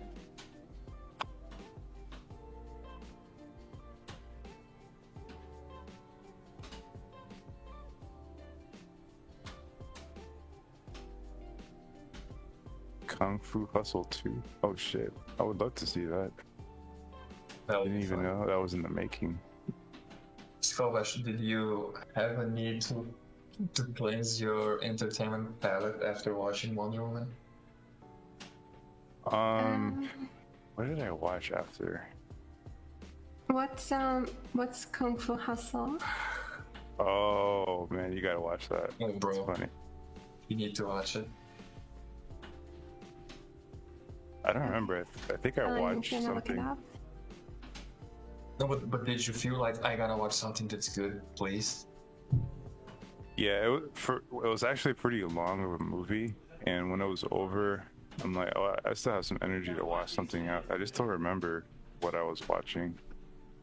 I don't know. I think it was some Gordon Ramsay videos on YouTube. Yeah, that's a logical transition. They get you with a stupid ass movie, like, you know what? I'm gonna watch The God of Flame himself. Oh no. Okay, now I know what I was watching. The videos I was showing you guys yesterday with the witch doctor dude trolling. Oh my god, dude. Yeah. Fuck that's what that. I saw after Wonder Woman. Alright, so hey, you know, just out of curiosity, what do you guys give the movie Soul? We're not gonna go into it, but dude, I give that like, dude, I give Soul like an 8, 9 out of 10, man. That thing is awesome. It's Pixar, right? Yeah, dude, it's Pixar, but it's like Pixar back to like good Pixar. Because when Disney bought Pixar, they went from interesting, innovative, singular ideas to just being the sequel people. Right. They went from like up there with Up quality. I would say it's up there with like Up, Wall-E. This feels like Pixar's kind of return to form. Better than even like the last few outings, like the fucking Emotion one and the other one. Yeah, no, this is good Pixar. This is Pixar, you know, true to form. Good stuff, you know, really like innovative, creative. Onward was okay, but it wasn't like, again, like Pixar when it's at its best, you should get movies that are like remarkable, isolated, beautiful stories. That like they don't, you know, they're not sequels, they don't fall into like a greater world, like there's no tie-ins, it's just here's a uniquely told singular story. We gotta send Michael to vacation on Themyscira. I wish I'm falling asleep at 9 p.m., dude.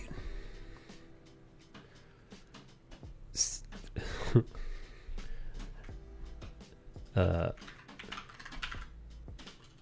on. Toy Story 4. That was a fourth one? That's a lot of nuts! Toy Story 4, right? Yeah. Apparently, oh my god, why am I blanking on his name? Our boy. Samuel Tucker Young cried on Toy Story 4. I don't even remember. I don't remember Toy Story 4 at all. Yeah, I slept 4 hours this morning. I just damn. remember him bawling his eyes out. He said on Twitter that he bawled his eyes out. Listen, I've cried during. I don't think I've ever bawled my eyes out during a movie, but I definitely teared up during shit. I mean, you cried when Luke Skywalker appeared in Mandalorian. Listen, I teared up during Luke Skywalker appearing, but guess what? I did, and so did like a fucking 10,000 other people did the same thing I did. There's like YouTube. And yo, I thought I was the only person that did that, because when I talked to normal people, non-Star Wars nerd people, like Mona was like, no, I teared up during the goodbye scene, where Mando gives where Mando fucking goodbyes Baby Yoda, and I was like, nah, dog, I cried when fucking Luke Skywalker showed up. That's when I cried. But I thought I was the only one. I thought I was the only one who was doing that. But apparently not, dude. Apparently all the old-timey Star Wars nerds, upon seeing Luke Skywalker, were fucking tearing up. I mean, it's an interesting emotion to be kind of triggered for so many people. Like for me, I'm not like the biggest Star Wars fan, but when I saw it, I was like, oh, that's cool, man. It's either gonna be what's his face? Sebastian Stan? No. I thought it was gonna be Mace Windu? the guy from Rebels. What's his face? Ezra. Ezra. Because I thought it was gonna be Ezra, because it kind of ties in with, you know, Ahsoka. Ahsoka and all that. Yeah. But then it's like, oh, he doesn't have like that weird looking lightsaber, and then the glove thing. I'm like, oh, this is dope, man. They're actually doing it. But then the CGI. Baby Yoda and Mando. Oh yeah. For me, like, since you know, that's the buildup. You know, like you had that relationship between the two of them, and the way it ended, it was kind of bittersweet. You know, it's like, holy shit, this is a proper ending for this. Cal Kestis. I gotta finish Jedi Fallen Order. I'm gonna finish that after Cyberpunk. Wait, are we talking about Pablo Hidalgo and the Star Wars theory? Oh, you want to jump into that, dude? Because fuck that guy. That guy could eat my fucking balls. I never heard the fucking name Pablo Hidalgo, but I can't stand that dude. Let's do a little backstory. The way I told you guys that I teared up during Star Wars, there were some people who actually did fucking bawl, like full on like man sob, which I personally can't get behind. But listen, if you got softer, if you're not as masculine as I am, if you're not as heterosexual as I am, which is fine. I know it's a high bar. You know, the only person here who's more masculine than I am is Skullbash here. He's the peak masculinity. But no, I'm fucking around, obviously. There was a couple YouTubers who really did fucking cry during that episode. Like, they really like were sobbing. And I know the reason I cried is very specifically because it reminded me of my dad. He's still alive, but it reminded me of my childhood with my father. I remember him showing me Luke Skywalker for the first time, And the last time I saw Luke Skywalker for the first time, Return of the Jedi, was when I was a little kid sitting there, right? So I have not seen Luke Skywalker in my mind in like fucking, 20 years, It's been that long. So seeing that, it just was a flood of emotions, right? I was at that moment a child again in my living room watching Star Wars for the first time with my dad, right? And so that's why it got me. Yeah. And I feel like I feel like I'm not alone in that. I'm not alone in that feeling. And so, to some people, but me, I'm a stoic son of a bitch. So you're gonna get a couple of like man tears that I could wipe away, and I'm gonna enjoy the rest of the thing. But to some guys, we're fucking like sobbing. They're like runny nose, fucking like drippy mouth, crying. Which, listen, hey man, to each their own, right? I'm gonna tease you a little bit, but that's what I do. I ball bust here, but yeah, it makes sense. That's a very sentimental, connection to it. So yeah, it's strong. It's a strong childhood connection to it. Oh, there goes Mo. Mo hates crying. Mo almost called this guy called the F word that we're not allowed to use anymore. Mo, how could you? Apparently, what the fuck do they call Pablo Hidalgo? Like he's like a story editor. I have no clue. He's one of the high up writers at Lucasfilm, behind a whole bunch of the Star Wars prequel trilogy. This dude came out on Twitter, saw the YouTuber Star Wars Theory, the biggest Star Wars YouTube channel out there. I think he's got like 1.5 million viewers. And he said something along the lines of, emotions aren't for show or some shit. Hang on. I gotta look this up. What the fuck? It sounds so retarded. I got a fucking 2.5 million viewers. Jesus Christ, that is a lot. He wrote, emotions are not for sharing, is what he wrote. Jesus Christ. Who said this? Pablo Hidalgo, story, higher up story writer for Lucasfilm. And he's a story writer? What? Yeah. I mean, that's what a story writer is supposed to do. Tug on your emotions. No, dude. This is what you want. You feel something. Dude, dude, man, could you imagine? Listen, as somebody who's a creator, not in the same way, but somebody who does make creations, if there was something that I drew or had a hand in creating that resonated so much with people that there were countless YouTube videos of people crying at the sight of a character, at the sight of a hero, and I worked for the company that makes this. This is an excellent moment. This is the biggest compliment you can get. But even if it wasn't, even if I was like, fuck Luke Skywalker, which is what people are assuming that the reason why this son of a bitch is so fucking bitter. Let me show you that. The reason why this son of a bitch is so fucking bitter, in writing that emotions are not for sharing, making fun of people for giving a shit about characters that they hate. So the theory is that Pablo Hidalgo, working on the sequel trilogy, hated Luke Skywalker. Be it social justice stuff or progressive stuff where he's a fucking cis hetero white male, therefore he must be torn down. The Luke Skywalker that we got, who Mark Hamill called Jake Skywalker. Mark Hamill is the reason why people started calling that character Jake Skywalker, because Mark Hamill, upon looking at the script, said, I don't know who this character is. This character is not Luke Skywalker. This character is perhaps Jake Skywalker, but not him. Pablo Hidalgo had a lot to do with that version of Luke that we got in The Last Jedi. So perhaps, and this is speculation here, perhaps when Pablo Hidalgo saw the Luke Skywalker, the hero that we all knew and loved from the original trilogy, George Lucas's Luke, the real Luke Skywalker, and saw the love of the fandom and people just cheering and excited for Star Wars, literally the exact opposite reaction that you got from something that he had a personal hand in creation. My theory is that he is a resentful, bitter dickhead, and seeing somebody having emotion towards a character that he helped destroy and not for a character that he helped create, like Rey, right? Nobody was crying for Rey. Nobody's cheering for Rey. Nobody's making YouTube videos about how great it was to see Rey in anything. He got bitter and salty and sassy. And a matter of fact, he didn't just write emotions are not for sharing. What this dickhead did was he wrote, you see that little lock? You see that little lock next to his name? He wrote, here's what he wrote. He wrote, emotions are not for sharing. And people started absolutely saying, why are you making fun of this dude for crying, right? This is literally, and this is, Pablo Hidalgo is progressive as shit. It's literally, toxic masculinity is literally shaming other men for showing their emotions. You literally just defined the fucking thing that people are trying to stop, right? There's probably a correlation between men committing suicide 4 times the amount of rate that women do successfully.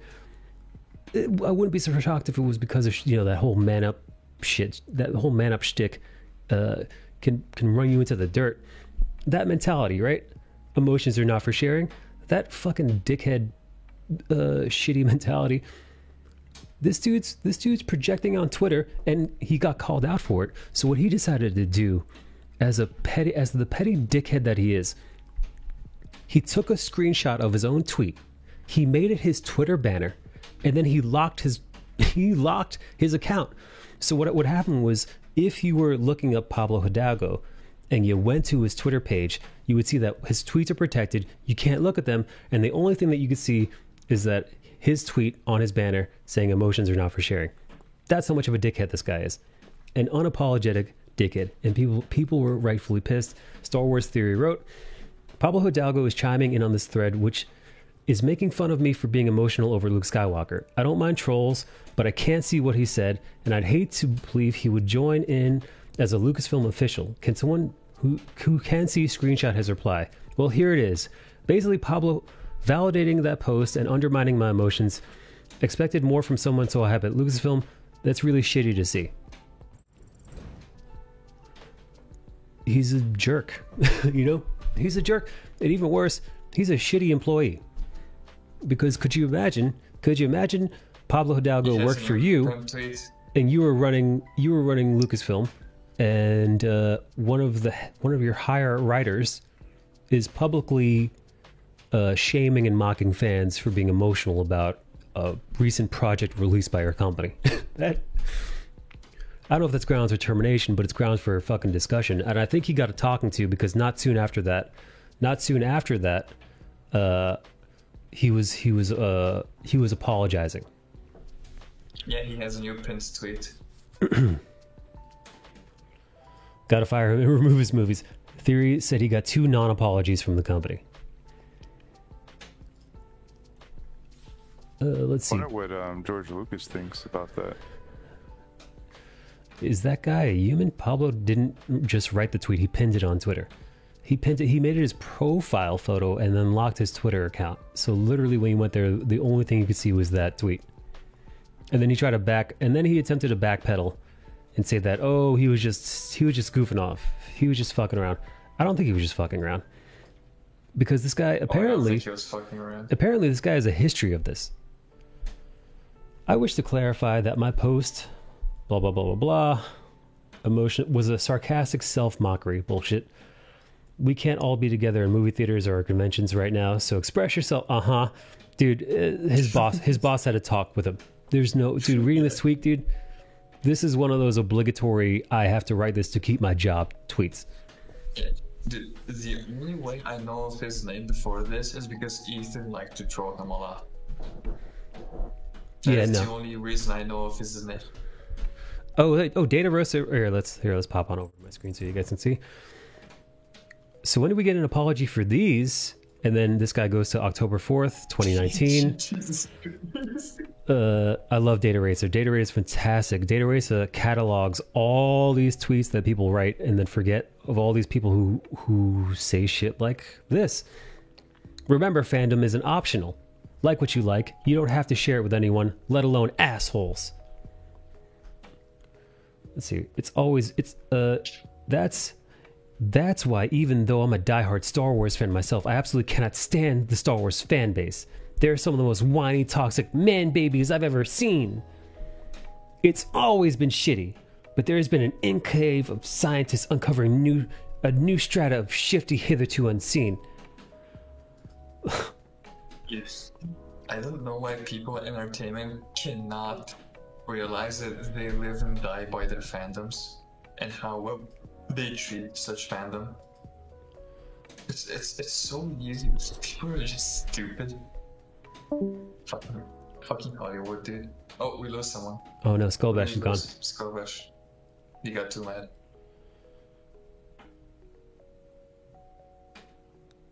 Let's see.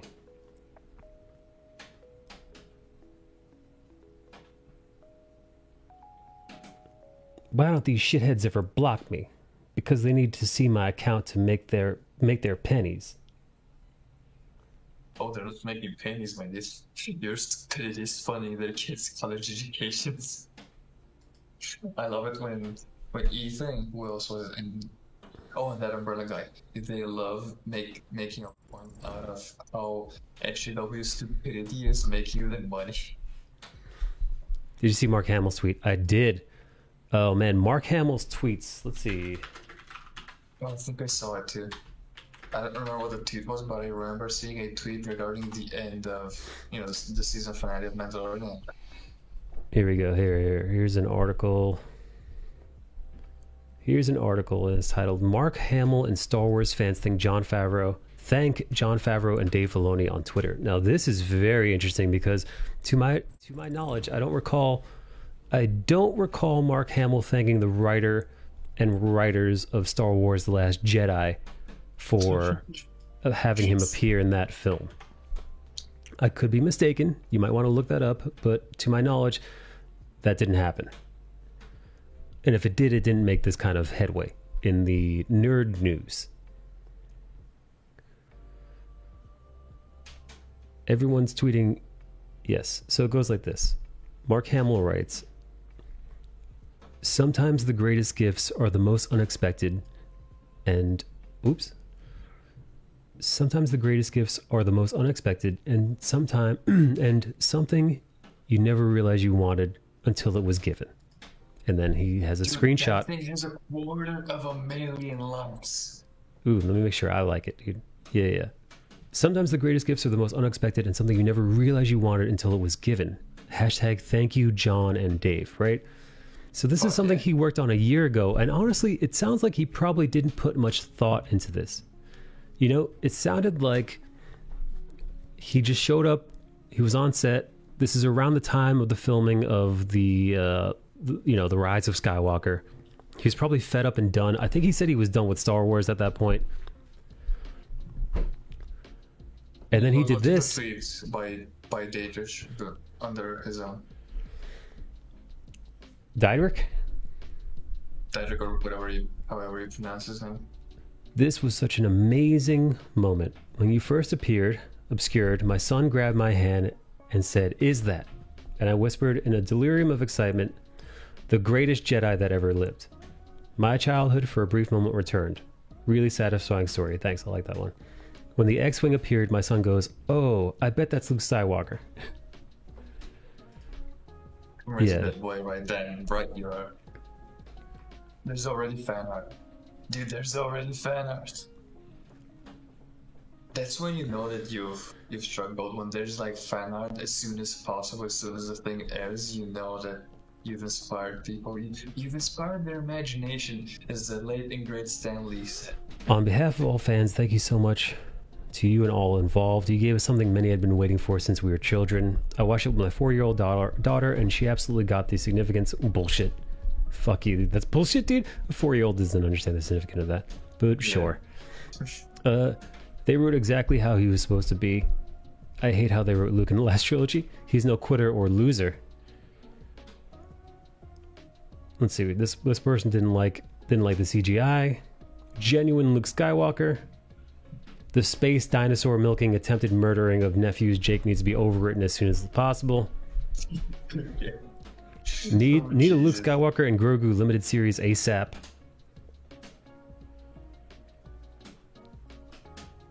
Yeah, no. Excellent. Most people are fucking really into it. Most overwhelmingly positive remarks on Twitter, no less. So that's really saying something. I teared up when Luke showed up. It was such a happy moment. Yada, yada, yada. And so on and so forth and so on and so forth.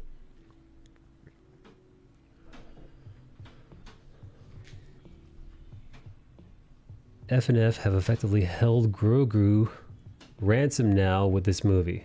Grogu either dies in the fire or turns to the dark side with Ben Solo. Not necessarily. There are still rumors that there's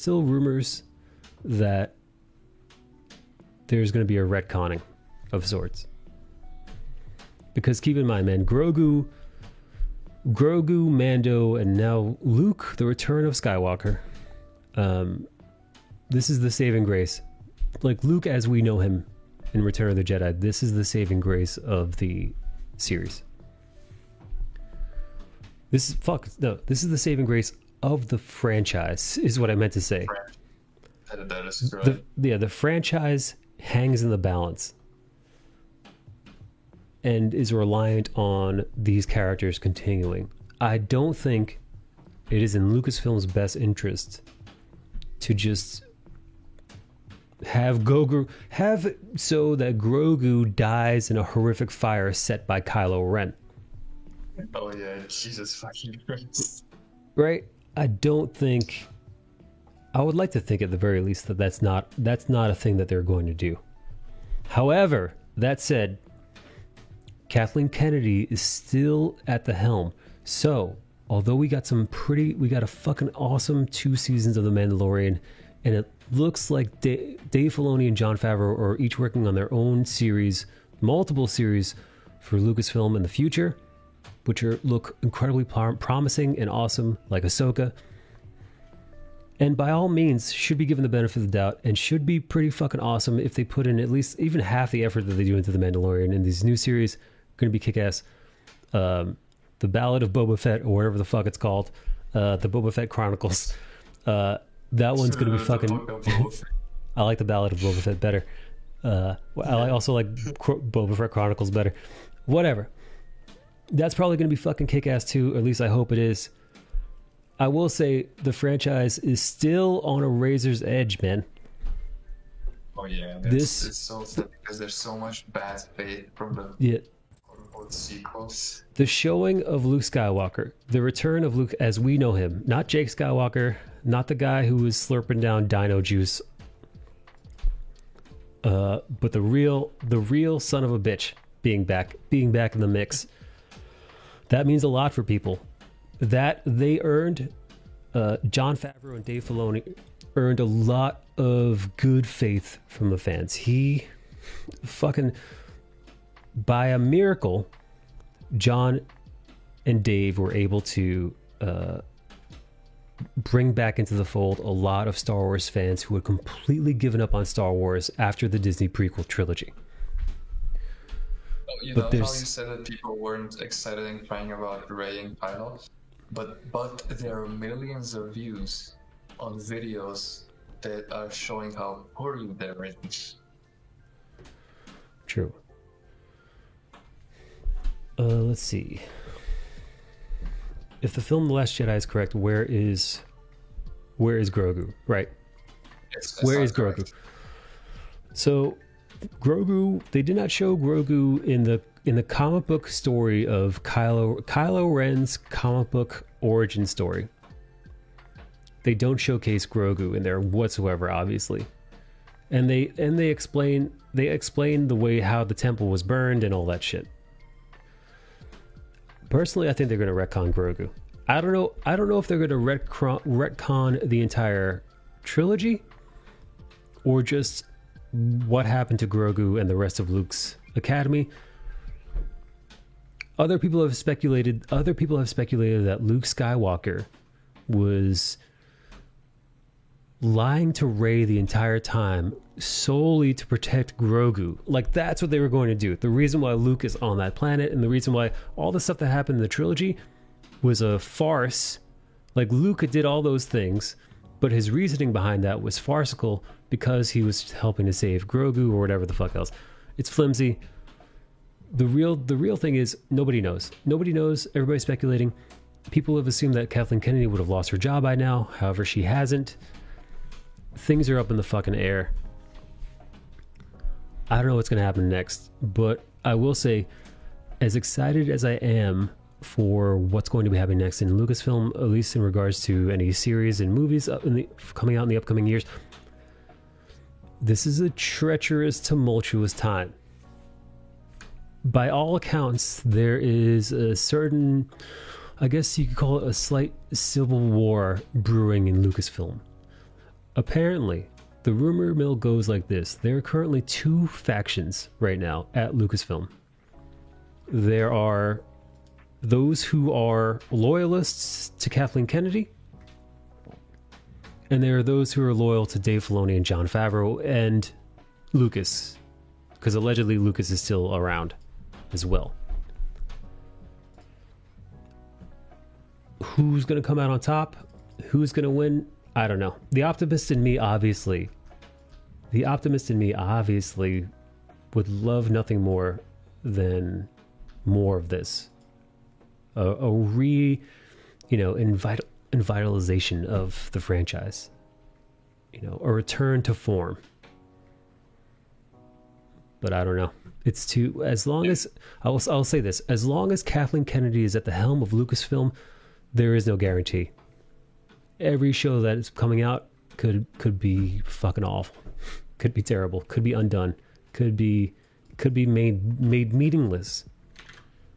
Oh yeah, you could easily see a new Kathleen Kennedy movie that does the Thundercats Roar thing, and it shits on Mando. Good night, Maria. Or the fans for liking Mando. Dude, I'm not a Star Wars fan, but I would love more shit like Mando to enjoy. Because a good story is a good story, no matter if you're a fan or you're just a casual, a filthy casual like me. Lucas does show up on the Disney Gallery in Mando. I did not actually watch the making of Mandalorian Season 2. I heard it was pretty fucking good. I heard you see some pretty awesome behind the scenes stuff. I still have the Mandalorian theme stuck in my head. Ba-doom, ba-bum, ba-bum. Fuck, I have to pee again. Apologies, gang. My bladder is a mess right now. Give me a sec. Be right back.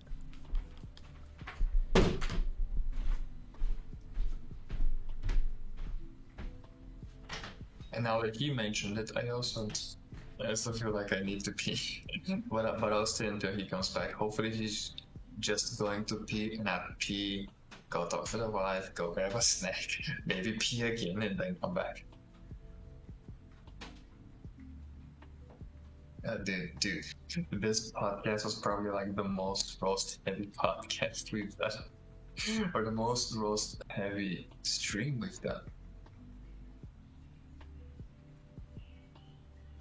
So before Wonder Woman, like all the things we reviewed were great things. Like we haven't had like something that we unanimously hated and did not enjoy and just wanted a refund of our time until we watched this movie. It's so fucking unfortunate how people are stupid.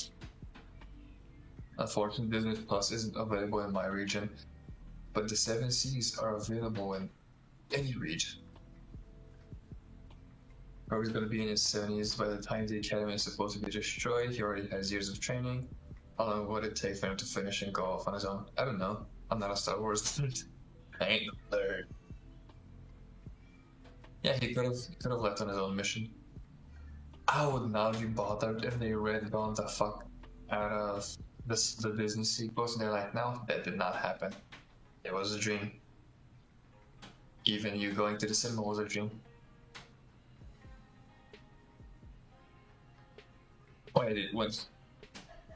When Cola said how do you rate this movie, I rated it refund out of 10.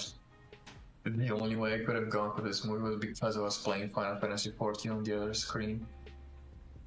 And again, I apologize to the healers who were forced to revive me this often because I was also watching a movie while playing. Jesus fucking Christ, I would have been so mad if I had to go and watch this in a fucking cinema, do the whole spiel with, because I like getting cinema snacks, because they mostly sell them there, and like getting my chocolate almonds for movies. Send pay. Yeah, I'm gonna send her a PayPal invoice like, bitch, you give me my $350. Yeah, and Skullbash went to see this in the theaters. So Jesus Christ. Dude, after finishing this movie, I had an intense desire to cleanse my, not just my palate in regards to entertainment, but my whole being. I just wanted some compote. Because they have compote. Actually, right now I don't. But dude, even drinking compote while watching this movie would not have been enough. Because after finishing the movie, I deleted it in like the quickest manner possible. I set up some fan service anime, and I got some fucking barbecue sauce ribs to destroy in order to come back to center. It was so bad. Grogu is going to be in his 70s by the time the Academy is supposed to be destroyed. He has already had years of training. How long will it take him to finish and go off his own? Apparently, now again, this is from what I read. From what I read, Yoda was already a Jedi Master by age 100. So if that's the case, but you know, however old, you know, who knows, dude? Who the fuck knows how Grogu's species ages? It's weird. Like I said, when you were away, I would have no issue with them retconning the sequels trilogy, like the Disney trilogy, and saying, no, that was all a dream. Parallel universe. All a dream. Yes, Yoda was 900. Yes, that's true.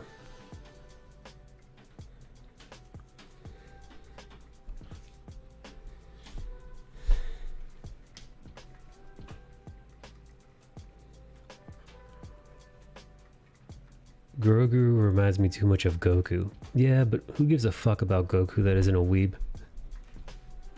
Nobody. Normies don't give a shit about Goku. Even don't care about Goku. He's overrated. What if mentally they're like butterflies? Physically they grow up normally, but mentally they're in a pupa stage and suddenly become adept.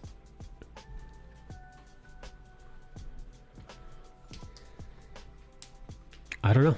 Like I said, all I know is that they said by age 100, Yoda was a Jedi Master, and Grogu should be about 70 years old around the time of The Last Jedi. So I don't know what the fuck a 70-year-old Grogu looks like. I'm assuming he looks a great deal older than he does now. Just assuming.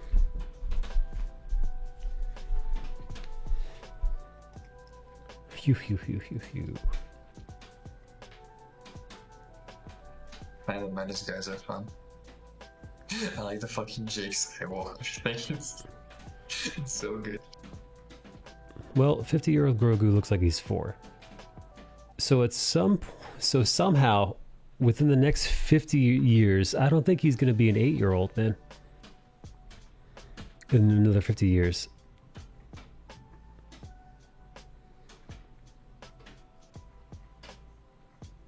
I'm assuming he's going to be at least a young adult at 100 years old. But again, we have no fucking idea. We have no idea how that species ages. We really don't, dude. Look at some kids between age 12 and age, I don't know, man, 14, 15. Dude, you look at a 12-year-old and you look at a 15-year-old, a 3-year difference, they look like different species, man. We have no fucking idea how Grogu will age. We just know that he has a very, very, very long life expectancy.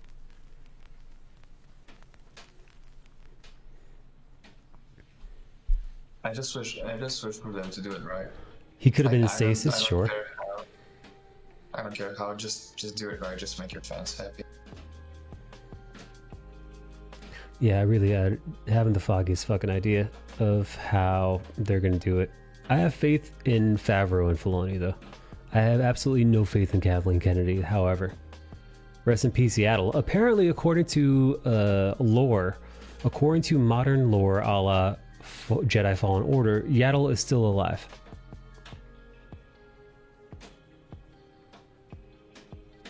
That's what they say anyway. Where's Yaddle? What? Who or where? Cool. Yaddle is the other species, Yoda species. Yaddle was around in the Phantom Menace. So she was, I believe she was a Jedi. Yeah, she was a Jedi Master, and she was in the Jedi Temple on Coruscant.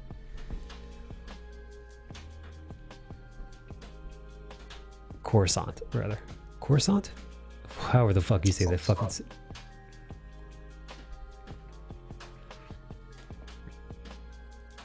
Everyone thinks Yoda plus Yaddle equals Grogu. I mean, hey. So while he may be 50, he might only physically be 30. In Legends, he died saving Anakin.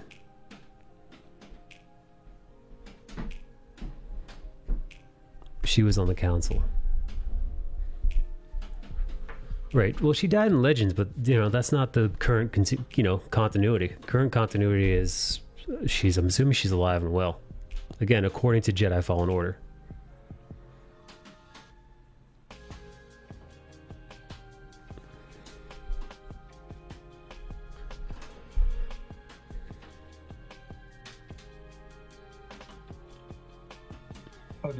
After watching Wonder Woman, did you have a need cleanse your palate? Nah, it wasn't that bad. I just kind of went on. I went on throughout my day. I kept on keeping on. Because I did. Like, I deleted it as quickly as possible, and then I set up some fan service anime and some barbecue ribs. What did they say? Honestly, I didn't hear it while I was playing that game. I looked it up and saw it somewhere. But it's that little dude, that little monkey man who flies the pilot of the ship that you're on. He talks about a short little green whatever. And then I think Cal is like, "You mean Yoda?" And he's like, "Nah, not Yoda, the other one."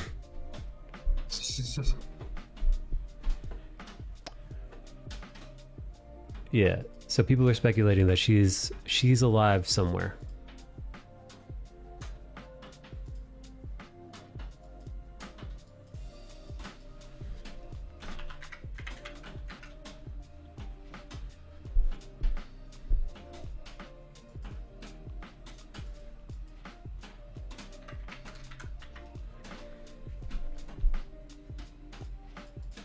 I keep hearing that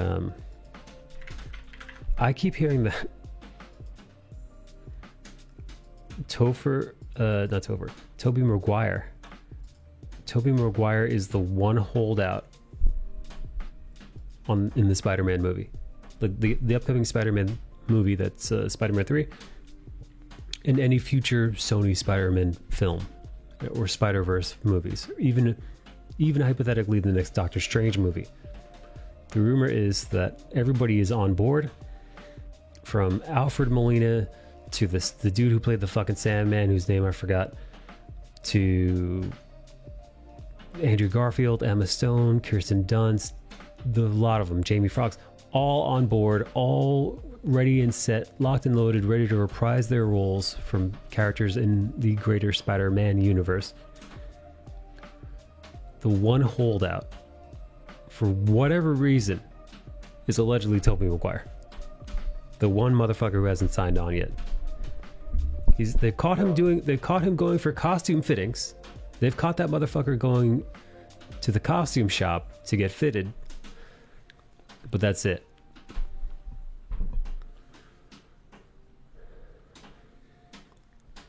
Yeah, Boris said better not be because of mine, because Jesus Christ. Gura says, if there are any Jedis left in the galaxy, that immediately erases the premise of The Last Jedi. Good. Well, I mean, not necessarily, right? Because in Return of the Jedi, Ahsoka's around. In Return of the Jedi, Cal Kestis is around. In Return of the Jedi, I'm assuming there were more Jedi around at this point in time. So it's not, you know, it's not set in stone. That, you know, it's more like symbolically the Jedi are gone.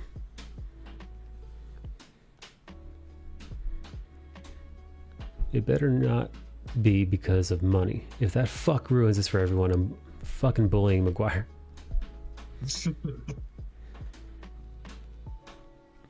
Seems that these cool Star Wars books about this Empire guy were retconned too. What are you talking about? Oh, you talking about Legends being retconned? Sure. But I don't know, I think it's too soon, man. I think currently it's too soon. Also, dude, Star Wars Legends was read by fucking hardcore Star Wars nerds. Again, most normies watched the original trilogy and the prequel trilogy and had no fucking idea about all those other books. Hell, even I didn't know about that shit. I mean, I knew about the kids that they had and all that stuff very fucking vaguely.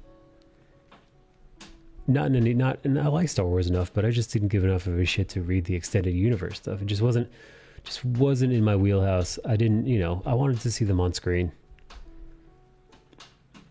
I think retconning, like, so they retconned that, and the only people who even noticed were the hardcore Star Wars nerds. You know, when Disney bought Lucasfilm, and we're like, oh yeah, by the way, the you know, the Star Wars lore that you know from the books that were written, all that's bullshit and gone. The only stuff that's canon now is the stuff that happened in the Clone Wars and the stuff that happened in the movies, and that's it. People were pissed, but only the hardcore of the hardcore fans were pissed about that.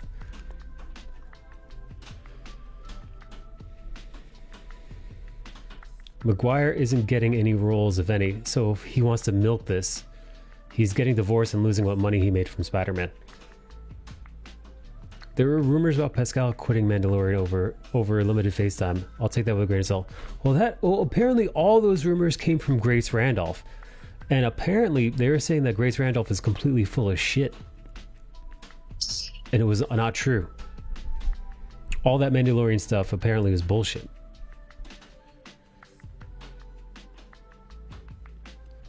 They have to make him dance again. As Kathleen Kennedy said in the beginning of the sequel trilogy, we don't have any comics, we don't have any novels to pull source material from. We have to make it all from scratch. You know, she's a dickhead. That's dumb. It's fucking stupid, dude. That's really stupid. Yeah, I remember when she said that. And it's one thing that if I get that it being retcon means that it's not canon, but that doesn't mean it doesn't exist. You know? It doesn't mean that there weren't like fucking hundreds of stories being told about these characters post the movies. Dumb. Fucking bonehead move. Alright, what else is news? Anything else you want to touch on? I can't think of anything. We talked about Mando stuff, talked about Wonder Woman and all of its flaws. Wonder Woman was so hard it became charcoal. At least not being useful. Fucking Wonder Woman. I think that's it. I think we did it, gang. DC had a good thing going, and now we're back to square one. What are the next DC movies that are coming out? And how scared should I be? Well, there's Justice League and there's the Batman.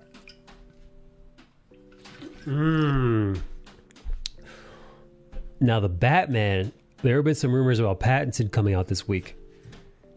Allegedly, people are saying that Robert Pattinson is coming close to walking off the set of the Batman. Apparently Matt Reeves is a fucking douchebag and they're doing like 14 takes of singular scenes. That's what the rumor mill has us believing now. Who knows? There have been all kinds of weird, super weird rumors coming out of the Batman filming. You know, stuff that like Robert Pattinson doesn't want to work out. Robert Pattinson, you know, he's too skinny. All kinds of weird shit.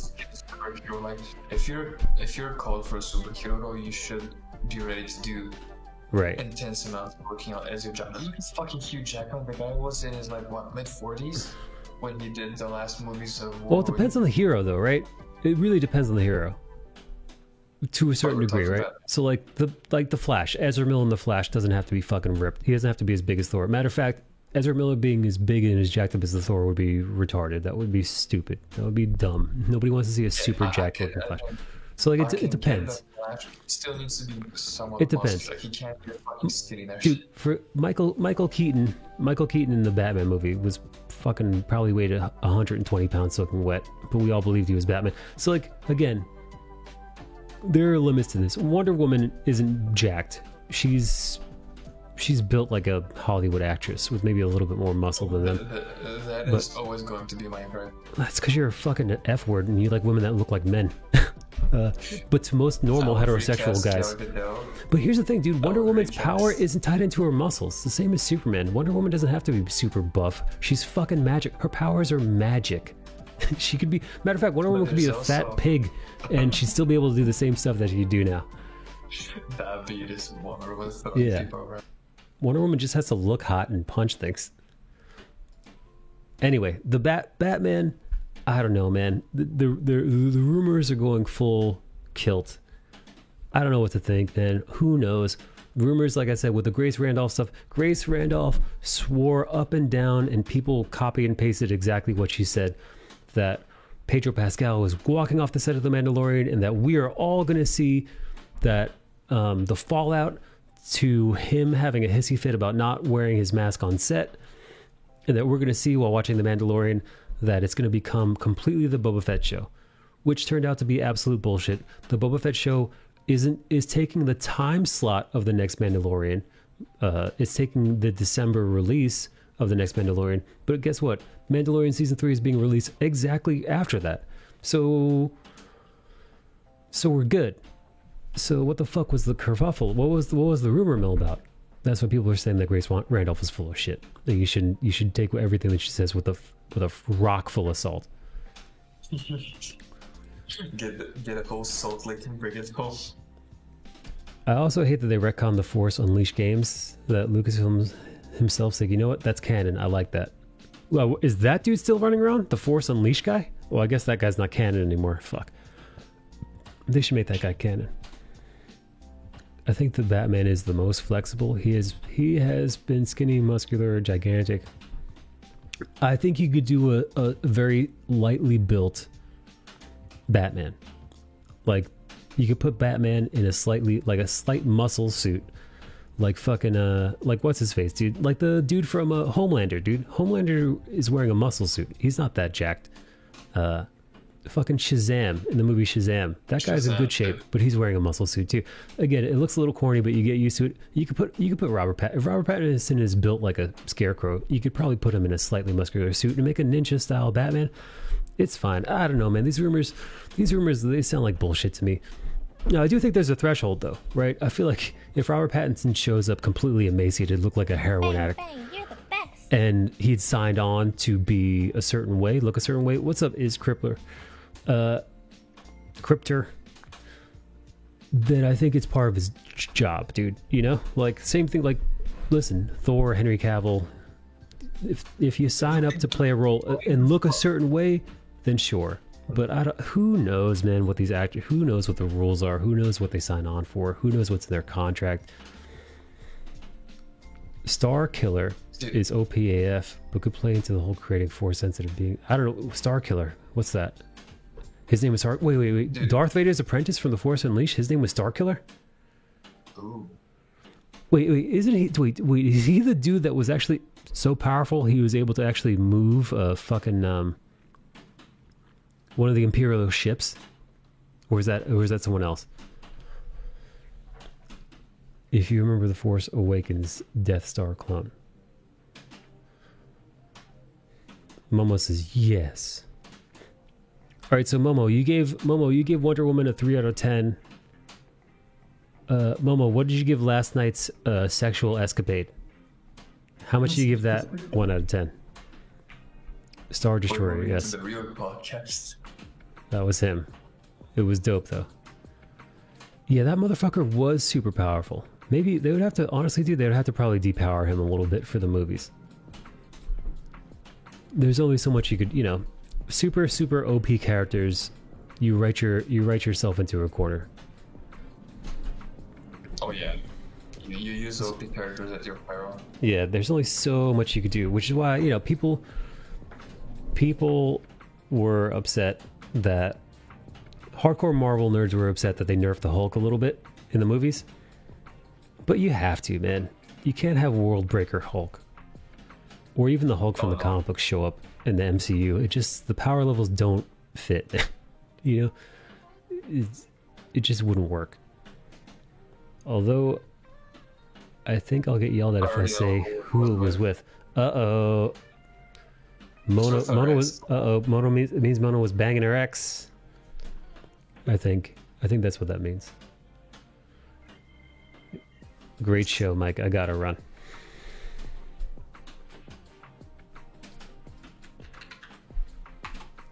You bagged Uncle Stepdaddy Cousin Evo?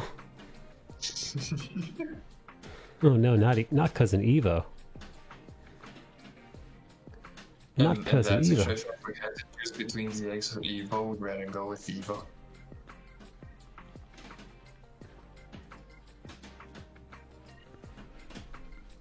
Uncle Stepdaddy Cousin Evo. How could you?